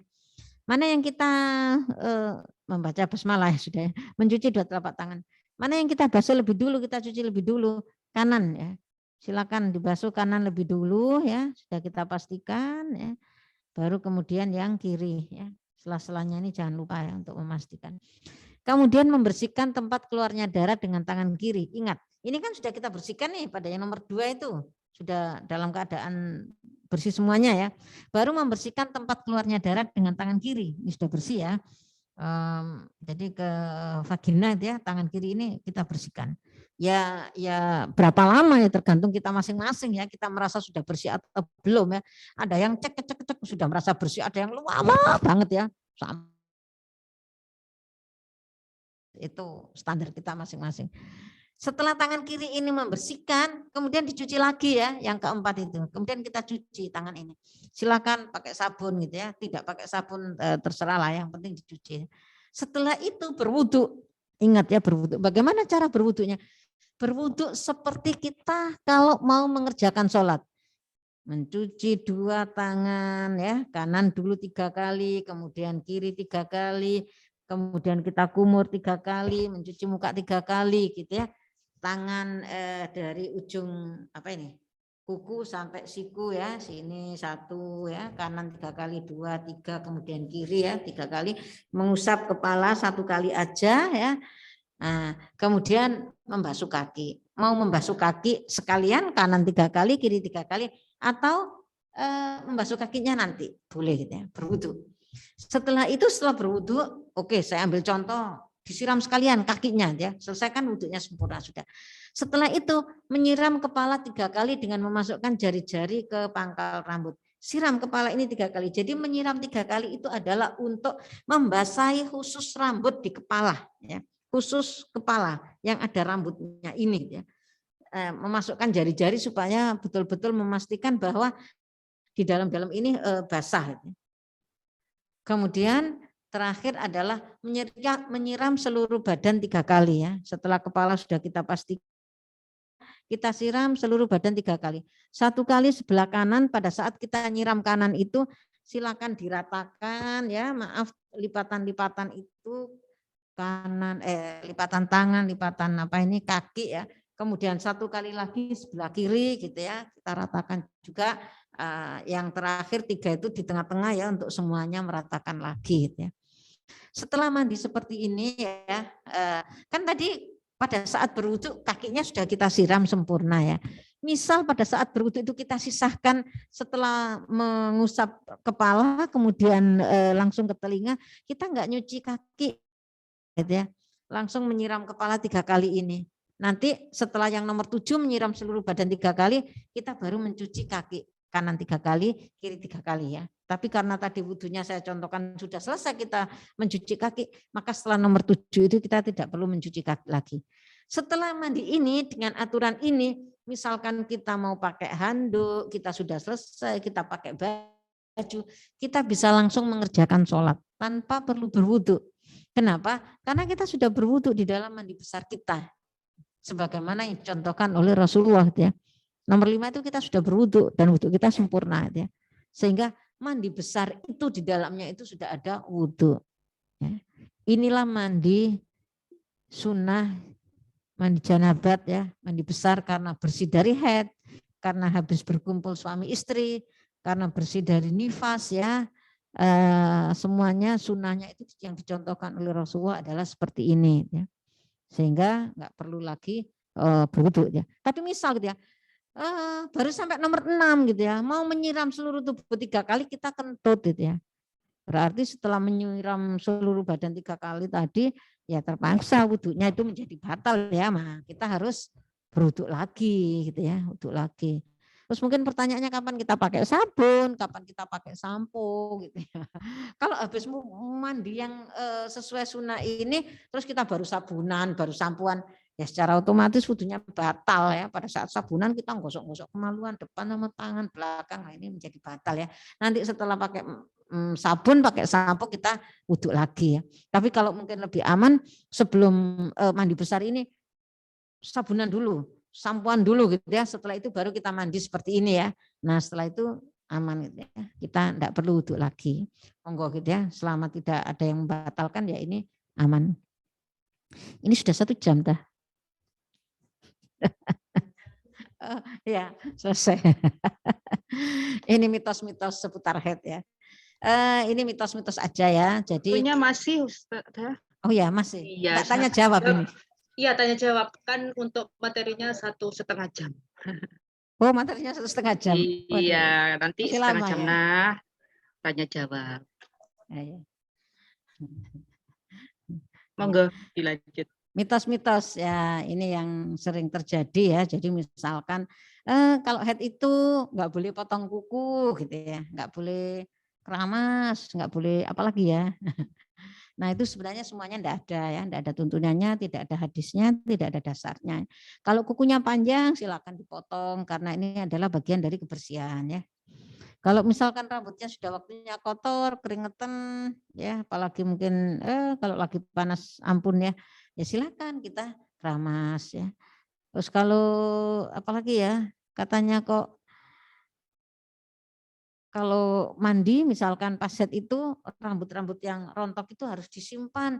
Nanti kalau kita bersuci, rambut-rambut itu kita sucikan juga ya. Ini juga enggak ada tuntunannya gitu ya. Malah kita kayaknya enggak adil itu ya. Yang kita kumpulkan hanya rambut kepala gitu ya. Padahal di tubuh kita ini rambutnya banyak banget itu ya.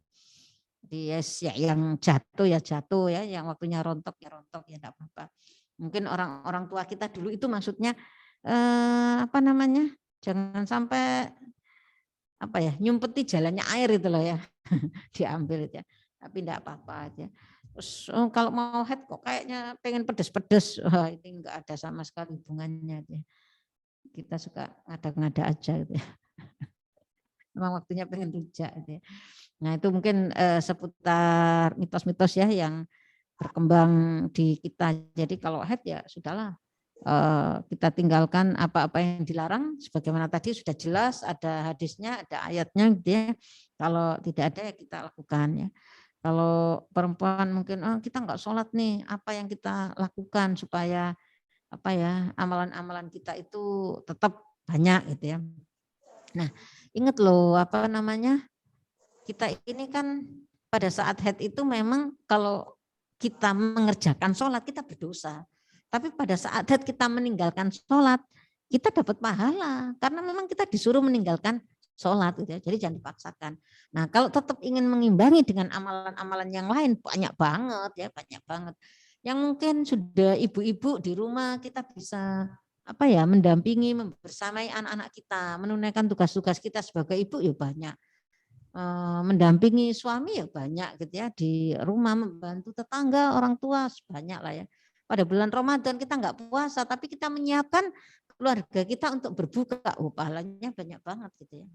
Nah, untuk yang suami istri ya apakah kalau haid itu puasa, suaminya puasa gitu ya, istrinya sedang haid, apakah kalau suaminya mencium istrinya sedang haid batal? Enggak ya, enggak batal ya, enggak apa-apa itu ya. Ya yang dilarang kan tadi ya hanya jima aja untuk hubungan suami istri. Itu sih untuk head ya, mudah-mudahan selesai usia untuk headnya. Iya. Nah, Apunten Ustazah, yeah. ini karena sepertinya banyak yang ingin bertanya, jadi mungkin untuk selanjutnya kita buka untuk sesi pertanyaan nggih. Ustazah. Sambil Ustazah istirahat dulu, kasihan. Mau minum mungkin mau nggih. Dan untuk ibu-ibu, mbak-mbak, adik-adik sekalian, mohon untuk mengisi daftar hadir yang sudah ada di chat. Sekali lagi, monggo mengisi daftar hadir yang sudah ada di chat. Oke. Dan untuk pertanyaan yang ingin diajukan, bisa ditulis juga di chat, monggo untuk menuliskan pertanyaan yang mau disampaikan kepada Ustadzah Juju. Ini kayaknya materinya luar biasa. Kadang-kadang kita kan lalu mau nanya apa, ya ini kan kita semuanya perempuan, insya Allah, dan ini saling bisa memahami lah. Ketika itu sifatnya pribadi, privasi, tidak apa-apa. Untuk bisa dipertanyakan sehingga akan jelas. Hingga ini sudah ada yang masuk. Pripun saya Ustadzah Cucu belum ini ya, masih belum on suaranya, masih unmute. Oke. Sekali lagi monggo untuk mengisi daftar hadir bagi ibu-ibu, bapak, adik-adik semuanya. Karena tadi masih hanya berapa panitia? Sekitar berapa? Tidak sampai 20 ya yang mengisi daftar hadir. Ustadzah Juju pripun saya bacakan siap. pertanyaan pertama. Nggih. Izin bertanya Ustazah, ini dari Bu Yuliatin. Dari Bu Yuliatin, izin bertanya Ustazah, siklus haid saya 24 hari.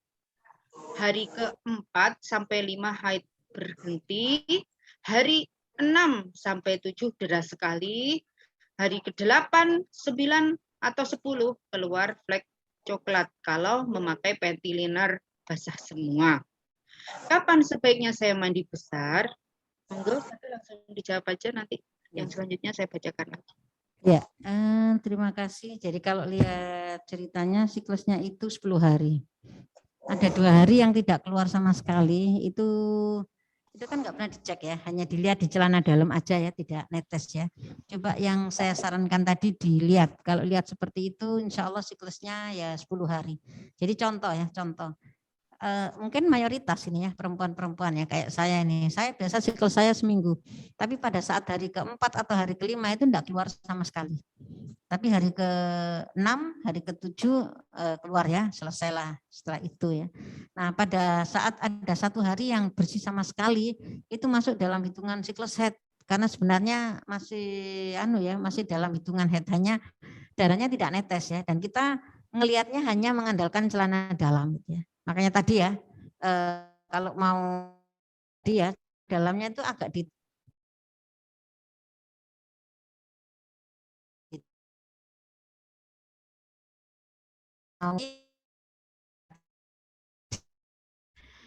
gitu ya, insya Allah ya.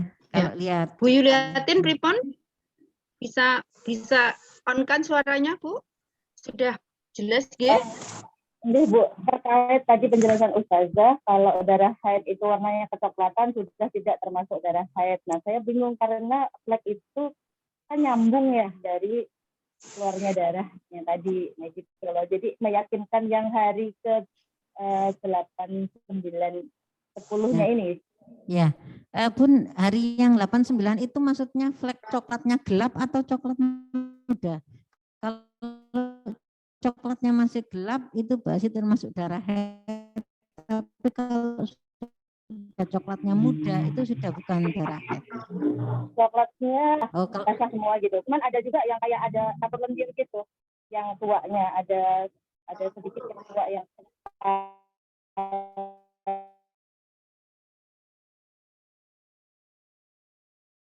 itu ya dianggap sudah bukan haid, apalagi yang mungkin muda terus keluar ada kuning-kuningnya ya, itu sudah bukan haid lagi. Kalau mungkin sudah pudar terus ada sedikit aja coklat tuanya, ya itu sudah dianggap enggak gitu ya, karena mayoritas sudah muda gitu ya. Itu sudah sisa-sisa. Jadi itu kalau saya sudah pernah untuk saya konsulkan ya, karena untuk tahu ya, karena saya sering isi seperti ini, saya konsul ke dokter spesialis kandungan ya. Pada saat terakhir haid saya itu saya ke sana, terus diperiksa dan kata dokternya bilang apa? Ini sudah enggak haid Bu, katanya. Ini bukan darah haid itu. Gitu ya, Mbak Yuliatin. Terima kasih saja. Baik, untuk pertanyaan selanjutnya. Sudah ya dari Bu Yuliatin, kemudian Bu Devi ya, pertanyaan selanjutnya. Ustazah, jika kita sakit saat haid, juga masih sakit dan tidak bisa menyentuh air, kira kita bersuci? Monggo. Jadi tayamum itu untuk menggantikan mandi besar kita. Selama memang kalau kena air itu sakit kita tambah parah ya. Sakit kita tambah parah. Jadi bukan sekedar badan panas sedikit aku nggak mau mandi besar enggak gitu ya. Tapi betul-betul memang dengan kena air itu sakit kita semakin parah menurut dokter ya. Jadi jangan dikira-kira kita sendiri, ini kayaknya kalau saya kena air ini kayaknya saya sakit gitu ya, padahal kita bukan dokter gitu ya. Akhirnya saya tayamum aja. Nah, tidak boleh menganggap remeh seperti itu ya. Tapi kita sangat yakin bahwa dengan kena air itu sakit kita semakin parah, baru dibolehkan untuk tayamum.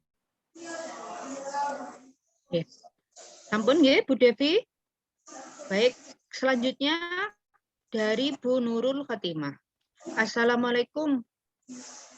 Ustazah Ana mohon izin bertanya. Siklus haid saya biasanya 6-7 hari, namun beberapa bulan ini sekitar 5-6 hari. Namun setelah 7 hari masa suci, ada lagi cairan coklat muda yang keluar. Nah, itu sekitar 2-3 hari. Termasuk haid atau istihadah? Matur nuwun. Ya, kalau coklat muda sudah tidak dianggap sebagai haid ya. Jadi, meskipun masih dalam 15 kurang dari 15 hari nggih, iya. Ustazah.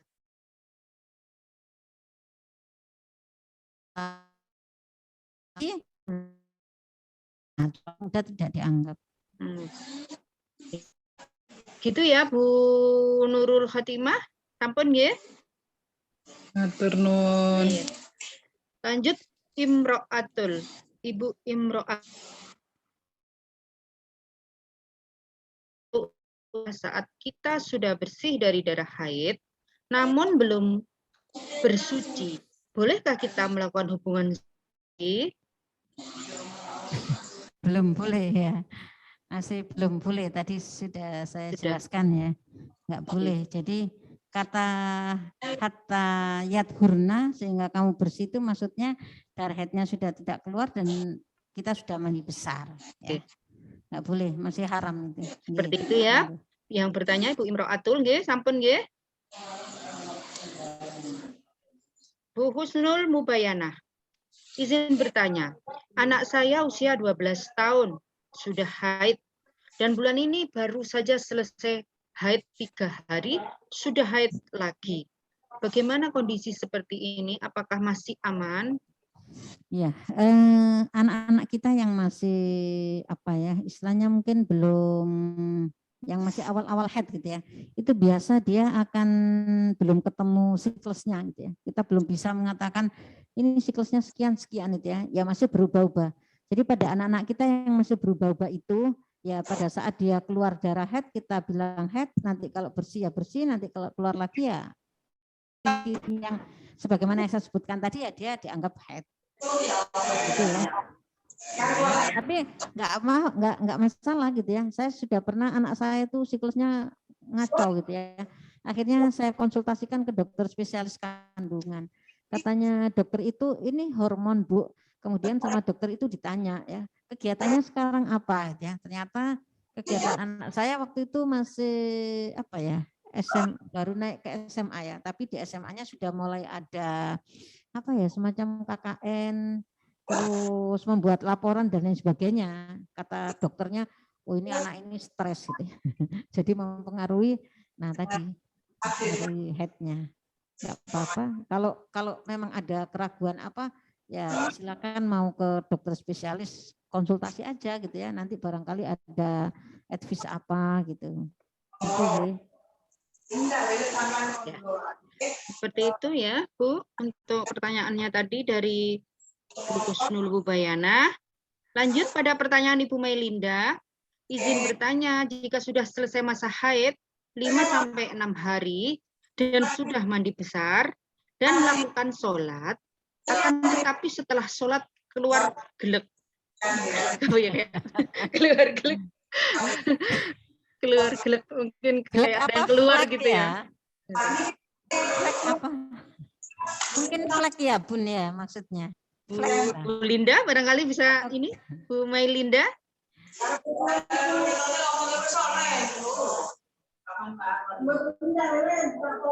Iya, Bu Mailinda. Ya, kalau misalkan keluar flek ya, flek itu dilihat dulu warnanya apa. Kalau fleknya itu adalah merah kegelapan, coklat tua gitu ya, bisa jadi memang belum selesai kita, masih ada sisa-sisa terakhir itu. Terus mungkin pertanyaannya gimana sholat yang saya kerjakan tadi ya, kan kita nggak sengaja gitu ya, istighfar, bertobat kepada Allah ya. Setelah itu nanti misalkan memang yang keluar fleknya itu adalah warnanya merah kegelapan atau coklat tua, ya setelah itu kita kalau enggak keluar lagi ya harus mandi besar lagi. Gitu ya. Yang sudah kita lakukan tanpa ada unsur kesengajaan ya enggak apa-apa, kita istighfar, mohon ampun kepada Allah gitu aja. Ya, Bu Linda, sampun nggih. Lanjut pada pertanyaan Iya, Bu Anissa. sampun. Terima kasih. Nggih. Ibu Anissa Miftahul Jannah. Assalamualaikum Ustazah. Mau tanya, darah flek itu masuknya ke dalam darah haid atau istihadah? Oke. Ini flek yang mana gitu ya? Kalau flek itu masih dalam siklus yang kelebihan sehari atau 2 hari itu belum istihadah gitu ya. Jadi itu dianggap darah haid. Jadi misal nih, saya biasanya haidnya 1 pekan. Ternyata pada hari ke-8 untuk bulan ini saya masih ada flek hari ke-8, berarti itu darah haid gitu ya. Kalau flek dimaksudkan dengan istihadah itu adalah darah yang keluar di luar kebiasaan kita haid, di luar kebiasaan tanggal-tanggal kita haid, atau flek yang keluar lebih dari 15 hari, itu masuk dalam kategori istihadah. Gitu nggih? Ya. Bu Anissa, pripun? Sampun? Nggih, sampun Bu. Matur Nggih. nuwun. Nggih. Sebentar saya nyela.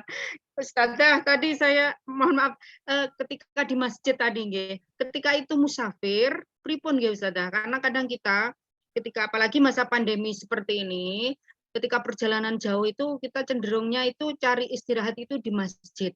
Sekalian dengan sholatnya kan lebih insya Allah lebih bersih gitu loh, mungkin pilihan.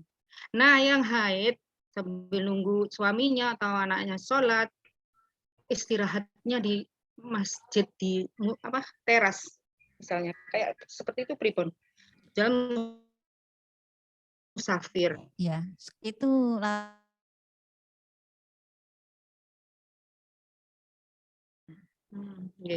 jadi kalau mau duduk-duduk ya gimana bukan ya? di terasnya gitu. Soalnya kadang wah kan di luar aja nggak masuk di dalamnya gitu, hanya di teras. Cari bangunan dekat-dekat situ. Terus selanjutnya nih Ustazah dari Ibu Erika Wardani atau Mbak Erika Wardani. Ibu Erika Aradani menanyakan, Assalamualaikum Ustazah, izin bertanya, berdasarkan pengalaman saya 2 kali punya anak itu mengalami haid selama 3 bulan hamil. Maksudnya 2 kali punya anak mengalami haid selama 3 bulan 7 hari. Terus ini Assalamualaikum warahmatullahi wabarakatuh. Maaf tadi saya ketik terkirim duluan, itu masih kurang penjelasannya. Nah ini selama 3 bulan itu datang bulannya tuh normal Ustazah gitu loh. Selama 3 bulan itu 7 hari. Nah kadang sampai nggak ketahuan kalau posisi lagi hamil. Nah untuk itu seandainya tuh terulang kembali 3 bulan kita hamil, untuk melaksanakan sholat apa itu kewajiban kita tuh bagaimana? Apa tetap tidak boleh dilaksanakan atau gimana gitu? Maksudnya gimana ya? Kan dalam kondisi hamil tapi kita nggak ketahuan. Kita kan hamilnya tuh datang bulan gitu. Oh, jadi pada saat kita hamil nggak ketahuan. Tetap haid. Iya, tetap haid selama 3 bulan gitu. Ya. Nah, haidnya itu normal selama 5 hari atau 7 hari. Nah, itu bagaimana? Terus pengalaman 2 kali itu seperti itu. Kadang hamil kita nggak ketahuan gitu. Gimana ya? Kalau itu sudah terlewati kan tadi ya. Kunna nu'maru bi qada'i shaum wala nu'maru bi qada'i shalat ya. Kami diperintah untuk mengqada puasa, tidak diperintah untuk mengqada sholat itu ya. Hanya setelah kita tahu pengalaman 2 kali, mungkin untuk berikutnya harus sering ngetes. Jangan-jangan tetap head tapi ternyata positif gitu ya. Gitu ya. Banyak bertobat, istighfar, kemudian mengiringi dengan amal-amal baik yang lain gitu ya. Untuk ya kesalahan kita yang kita tidak ada unsur kesengajaan. Gitu aja Bun. Harusnya tetap sholat kan, tapi waktu itu meninggalkan sholat gitu ya. Ya karena ketidaktahuan enggak apa-apa, banyak istighfar, mohon ampun. Berikutnya ya tadi tiap bulan kayaknya harus tes itu. Ya sudah, terima kasih. Itu dia satu losin tes pack. Inggih Ustazah, ini tadi Bu Melinda keluar tadi yang bertanya tadi ya sebelumnya Bu ini tadi keluar darah haid lagi gimana nggih Ustazah hukumnya sholat yang sudah dilakukan? Ya kan sudah kita lakukan dan kita tidak tahu. Terus juga tidak ada unsur kesengajaan ya. tidak ada Iya. unsur kesengajaan. Ya sudah, kita serahkan kepada Allah. Banyak Iya. istighfar, banyak minta ampun sama Allah ya, bertaubat. Terus mengiringi dengan amal baik kita yang lain. Sama dengan misalkan ya, mestinya sudah waktunya bersih gitu ya, tapi kita lengah. Kita tidak ngelihat ya, duhur nggak kita ngelihat, tiba-tiba asar kita lihat, atau mungkin nggak lihat lagi karena kesibukan kita, maghrib nyampe rumah, ternyata maghrib sudah bersih. Kan kita nggak tahu, bisa jadi bersihnya itu adalah duhur atau asar gitu ya. Nah pada saat itu ya kita kira-kirakan, kira-kira saya tadi bersih di mana gitu ya. Karena kan nggak tahu ya. Nah kita diuntungkan dengan ada sebuah hadis yang sangat panjang. Hadis panjang itu menyuruh kita untuk mengerjakan sholat sunnah rawatib, di mana sholat sunnah rawatib ini di hadis itu dikatakan untuk menutupi kekurangan-kekurangan kita, khususnya perempuan yang tadi kasusnya ya, harusnya sudah waktunya bersih tapi kita belum sholat ya. Mungkin juga belum bersih kita sudah mengerjakan sholatnya, tapi kan tidak ada unsur kesengajaan ya. Cuman ya jangan wes sholat sunnah gitu ya untuk nutupi gitu ya, nggak bisa. Allah kan maha tahu ya apa yang ada di dalam hati kita. Gitu Bun. Baik, untuk mengingatkan kembali, monggo ibu-ibu, mbak-mbak, adik-adik semuanya yang mengisi daftar hadir masih 30 orang ya. Masih 30 orang, padahal ini full ini, sampai ada beberapa dari ibu-ibu, mbak-mbak itu yang nggak bisa masuk. Masya Allah, tadi nggak bisa masuk. Dan ada juga yang join tadi, Ustazah sudah bergabung, tapi kelempar, mungkin sinyalnya atau apa, mau masuk nggak bisa lagi, ya Allah. Sampai penasaran mau apa ini, mau dengerin langsung ya. Insya Allah next kita akan preparekan yang lebih besar lagi ke kuota Zoom-nya. Mohon maaf juga, mungkin ada yang sempat kelempar, sampaikan ke temannya yang nggak bisa masuk lagi. Mohon maaf. Kemudian untuk pertanyaan dari Ibu Romadiana, siklus haid saya 15 hari.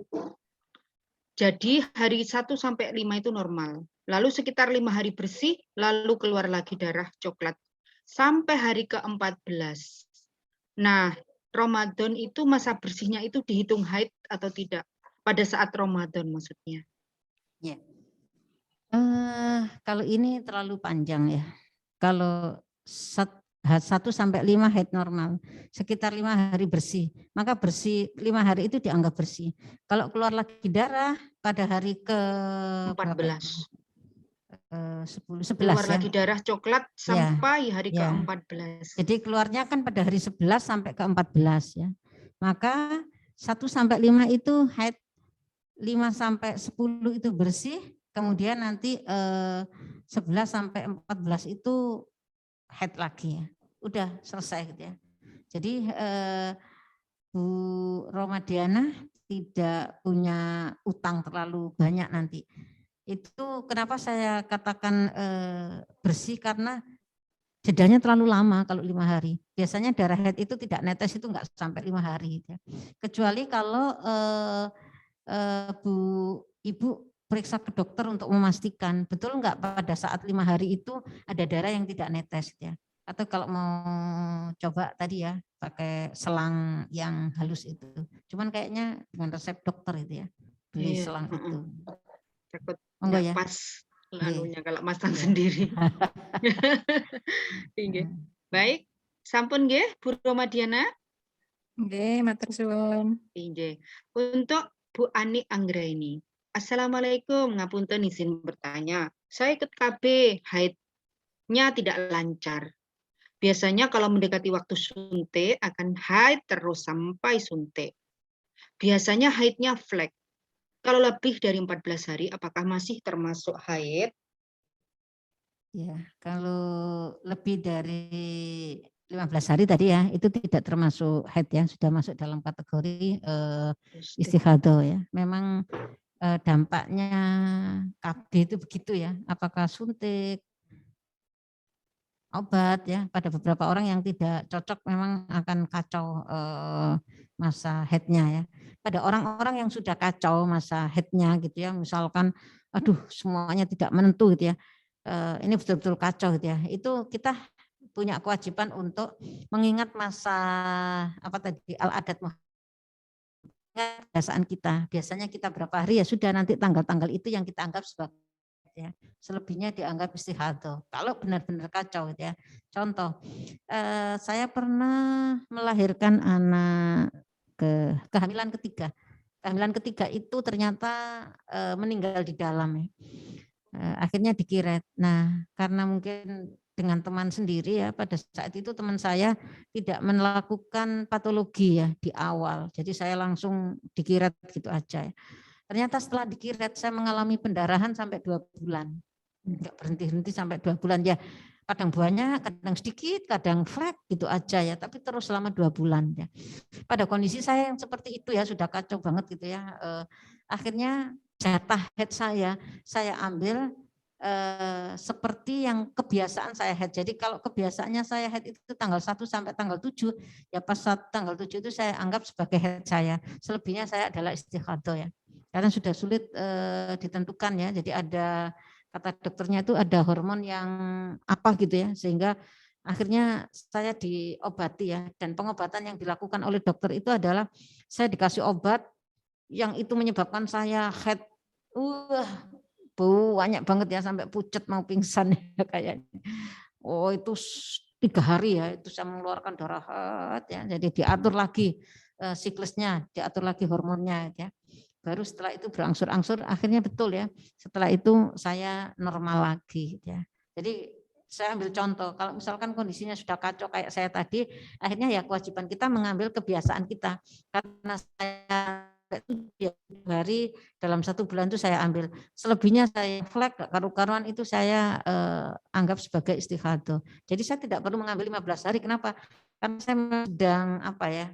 Itu kan ada peristiwa karena habis dikiret tanpa ada, nggak tahu, katanya tidak dilakukan patologi lebih dahulu ya, entah kesalahan apa saya nggak paham. Nah akhirnya yang dilakukan seperti itu. Nah kalau kasusnya seperti ini ya, mendekati waktu suntik atau ngehead terus. Nah, jadi Ibu kalau misalkan headnya itu tidak agak sulit ya ditentukan, Ibu ingat-ingat itu ya dengan tanggal head yang biasanya itu ya. Tapi kalau ini seperti head gitu ya, kalau mau diambil istighadohnya kapan? Ya setelah 15 hari ya, pada hari ke-16 itu. Sekalipun flek ya itu dianggap sebagai istighadoh. Begitu ya. Nggih, matur nuwun. Ustazana. Nggih. Baik, ini waktunya sudah mau habis. Ya, nanti Ustazah Cucu mohon untuk menutup dengan doa dan ini enggak dijawab dulu, Bun. Gimana pertanyaannya? Saya jawab singkat-singkat ya. Saya jawab singkat-singkat. Nggih, monggo, yang dari Buruli. Buruli. Misal hari ke-5 head sudah berhenti, kemudian berpuasa saat Ramadan, namun hari ke-8 keluar flek. Bagaimana puasa yang hari ke-6, 7, apakah puasanya sah? Mbak Ruli, dipastikan dulu ke dengan siklus headnya ya. Kalau siklus headnya memang biasanya itu adalah hari 7 hari gitu ya, atau 6 hari, memang sangat mungkin 6, 7 itu adalah masih head ya, sehingga ya mestinya tidak puasa gitu ya. Kemudian pertanyaan berikutnya, kalau head lebih dari 15 hari itu istihadah, dan untuk istihadah itu sendiri apa ada batas minimal. Dan maksimalnya untuk waktunya gitu ya. Kalau pokoknya setelah hari itu dianggap istihadah. Nanti kalau ketemu lagi misalkan kok keluar lagi, nah tadi ambil. Biasanya kita tanggal berapa ya? Ya kebiasaan tanggal kita itu yang akan kita ambil sebagai kebiasaan kita. Selebihnya dianggap istihadah gitu ya. Kalau batas minimal, batas maksimal itu sebenarnya ya, di ayat itu tidak menentukan, tapi ulama itu ada memberikan batasan ya. Jadi kayak masa itu minimal adalah 13 hari. Bersih kita itu adalah minimal 13 hari. Sehingga sangat memungkinkan bagi seseorang itu memang ada yang misalkan siklusnya 1 bulan 2 kali ya. Ya bisa dihitung lah ya, 7 itu ya masih 14, 7, 8 ya masih 15 ya. Masih punya masa bersih ya masih 15 hari ya. Itu pendapat ulama itu. Kemudian mohon izin cara bersuci untuk sholat mengalami istihadah. Saat mengalami istihadah itu bersucinya biasa hanya dibersihkan aja tempat keluarnya darah, tetapi pada saat sholat itu berbeda ya. Pada saat sholat perempuan yang istighadah itu di hadis fatawaddo'i likuli sholat. Berwudulah engkau setiap kali mau mengerjakan sholat. Jadi perempuan yang sedang istighadah ketika mau mengerjakan sholat wajib berwudu walaupun dia belum batal. Contoh, antara maghrib sama isya, jaraknya dekat. Saya sholat maghrib, saya istighadah. Sampai menunggu isya, saya belum batal. Tapi saya wajib berwudu untuk mengerjakan sholat isya ya, karena saya sedang istighadah. Jadi sebelum saya berwudu, saya membersihkan tempat keluarnya darah ya. Saya bersihkan, kemudian saya berwudu, saya mengerjakan sholat. Gitu ya. Walaupun saya belum batal ya. Kalau saya tidak sedang istighadah kan nggak apa-apa, saya langsung habis sholat maghrib, saya sholat isya, karena saya belum batal ya. Tapi karena istighadah, fatawaddo'i likuli sholat ya. Berwudu setiap sholat. Jika darah istighadah, bagaimana cara membersihkan? Apa sama tadi ya terjawab ya dengan yang sebelumnya. Kita memang belum membahas istighadah, tapi istighadah jauh lebih ringan ya. Istighadah itu bisa berwudu setiap kali mau sholat atau nanti bisa mandi ya, didekatkan ya 3 kali mandi. 1 kali mandi untuk duhur sama asar, 1 kali mandi untuk maghrib sama isya, 1 kali mandi berdiri sendiri untuk subuh. Kalau kita kuat. Tapi misalkan kalau kita tidak kuat, kita mengambil pilihan yang berwudu setiap kali mau sholat itu boleh ya. Kalau bersucinya istighadah tidak ada kewajiban mandi besar enggak ya. Karena orang istighadah itu dianggap sebenarnya hukumnya sama, kan tetap wajib mengerjakan sholat. Boleh bercampur dengan istrinya, suaminya itu ya. Boleh berpuasa ya. Puasa sunnah, kalau puasa Ramadan ya wajib. Hukumnya jika haidnya seperti ini, haid hari 15, setelah itu hari ke-17 haid lagi. Oh iya haid ya, haid lagi. Dianggap haid. Selesai ya Bun pertanyaannya. Waktunya sudah nih juga. Habis ya, pertanyaannya habis ya, alhamdulillah. Nggih. Nanti kalau misalnya ini yang belum terjawab bisa kita rekam nggih, panitia bisa rekam untuk pertanyaan yang belum terjawab ini. Baiklah Ibu-ibu, Mbak-mbak, adik-adik sekalian, alhamdulillah mulai tadi kita bersama Ustadzah Juju luar biasa. Sepertinya memang waktunya ini ya kurang, tapi insya Allah Salimah akan melanjutkan agenda ini secara rutin. Mudah-mudahan istiqomah dengan 1 bulan 1 kali. Kemudian untuk Zoom atau undangannya nanti kita share. Jadi ibu-ibu memang ini dikhususkan untuk kita kupas kajian tentang wanita, fikih wanita. Matur nuwun sangat Ustadzah, barakallah, ilmunya luar biasa, bermanfaat untuk kita semuanya. Dan untuk keberkahan acara ini, monggo Ustadzah kami mohon untuk menutup dengan doa. Ya, tadi ada yang tanya tentang nifas, memang belum kita bahas ya. Iya, berarti nifas untuk sesi Insya Allah. Sesi selanjutnya. Alhamdulillah. Baik.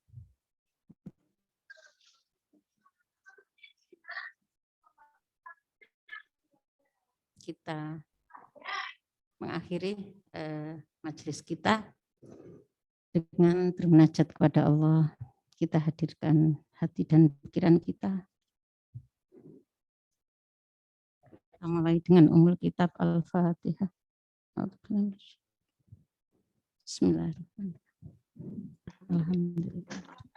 Ar-Rahmanir-Rahim. Maliki yaumiddin. Iyyaka na'budu ihdinas siratal mustaqim. Siratal ladzina an'amta 'alaihim.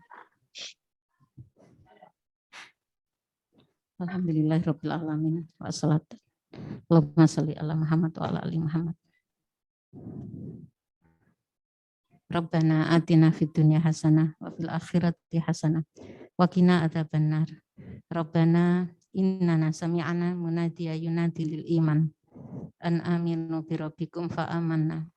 Rabbana faghfir lana dzunubana.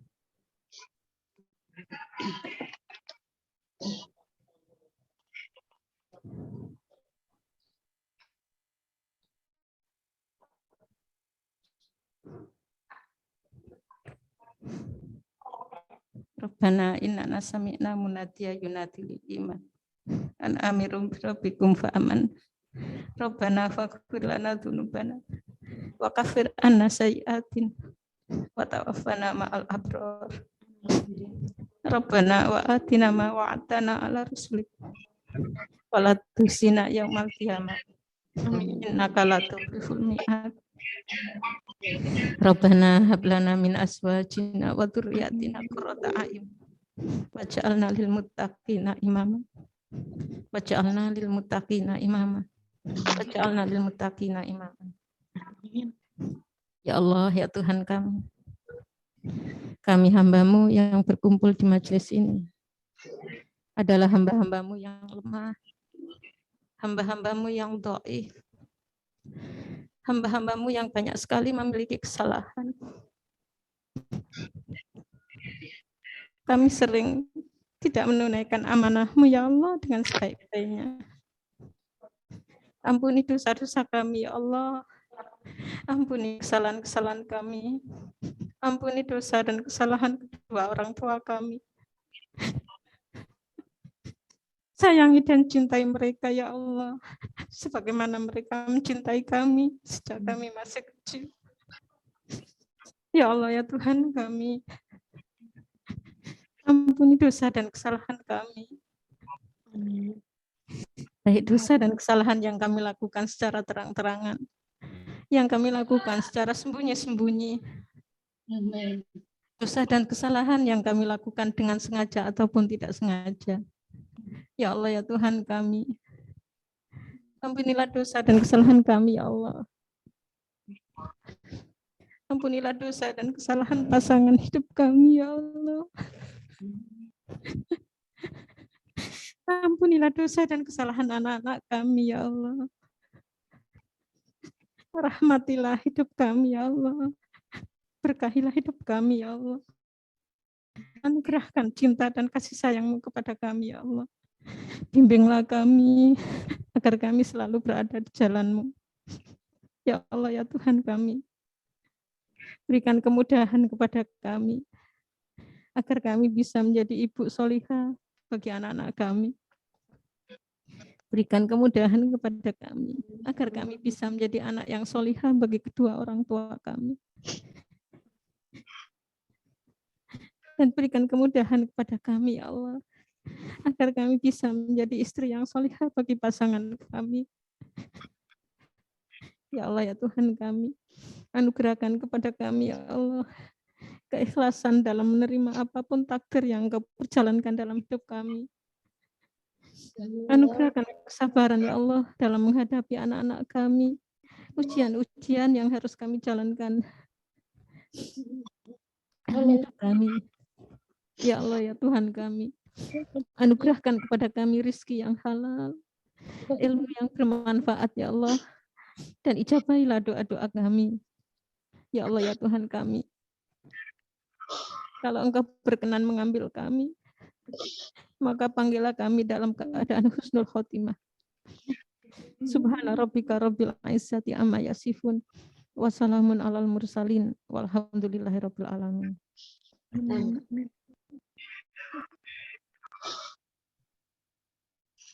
Matur nuwun sangat pada Ustazah Cucu dan juga kepada ibu-ibu, mbak-mbak, adik-adik semuanya yang telah menghadiri kegiatan kita pada pagi hari ini. Semoga Allah memberikan keberkahan kepada kita semua dan juga perlindungan kepada kita maupun anggota keluarga kita. Kami mohon maaf jika selama jalannya acara ini ada hal-hal yang kurang berkenan di hati ibu-ibu dan mbak-mbak, adik-adik semuanya, juga kepada Ustazah, mohon maaf. Sebelum saya akhiri, kembali diingatkan untuk, sepertinya masih memang banyak yang belum mengisi daftar hadir, ya, ngapunten. Jadi kalau yang registrasi itu 120, hampir 120-an mungkin ya, yang mengisi link absensi masih 30 yang mengisi. Kemudian untuk selanjutnya kita akan berikan undangan, insya Allah akan rutin dengan 1 bulan sekali, dan juga untuk yang lain yang ingin bergabung, kita akan evaluasi Zoom-nya lebih banyak yang bisa join. Mohon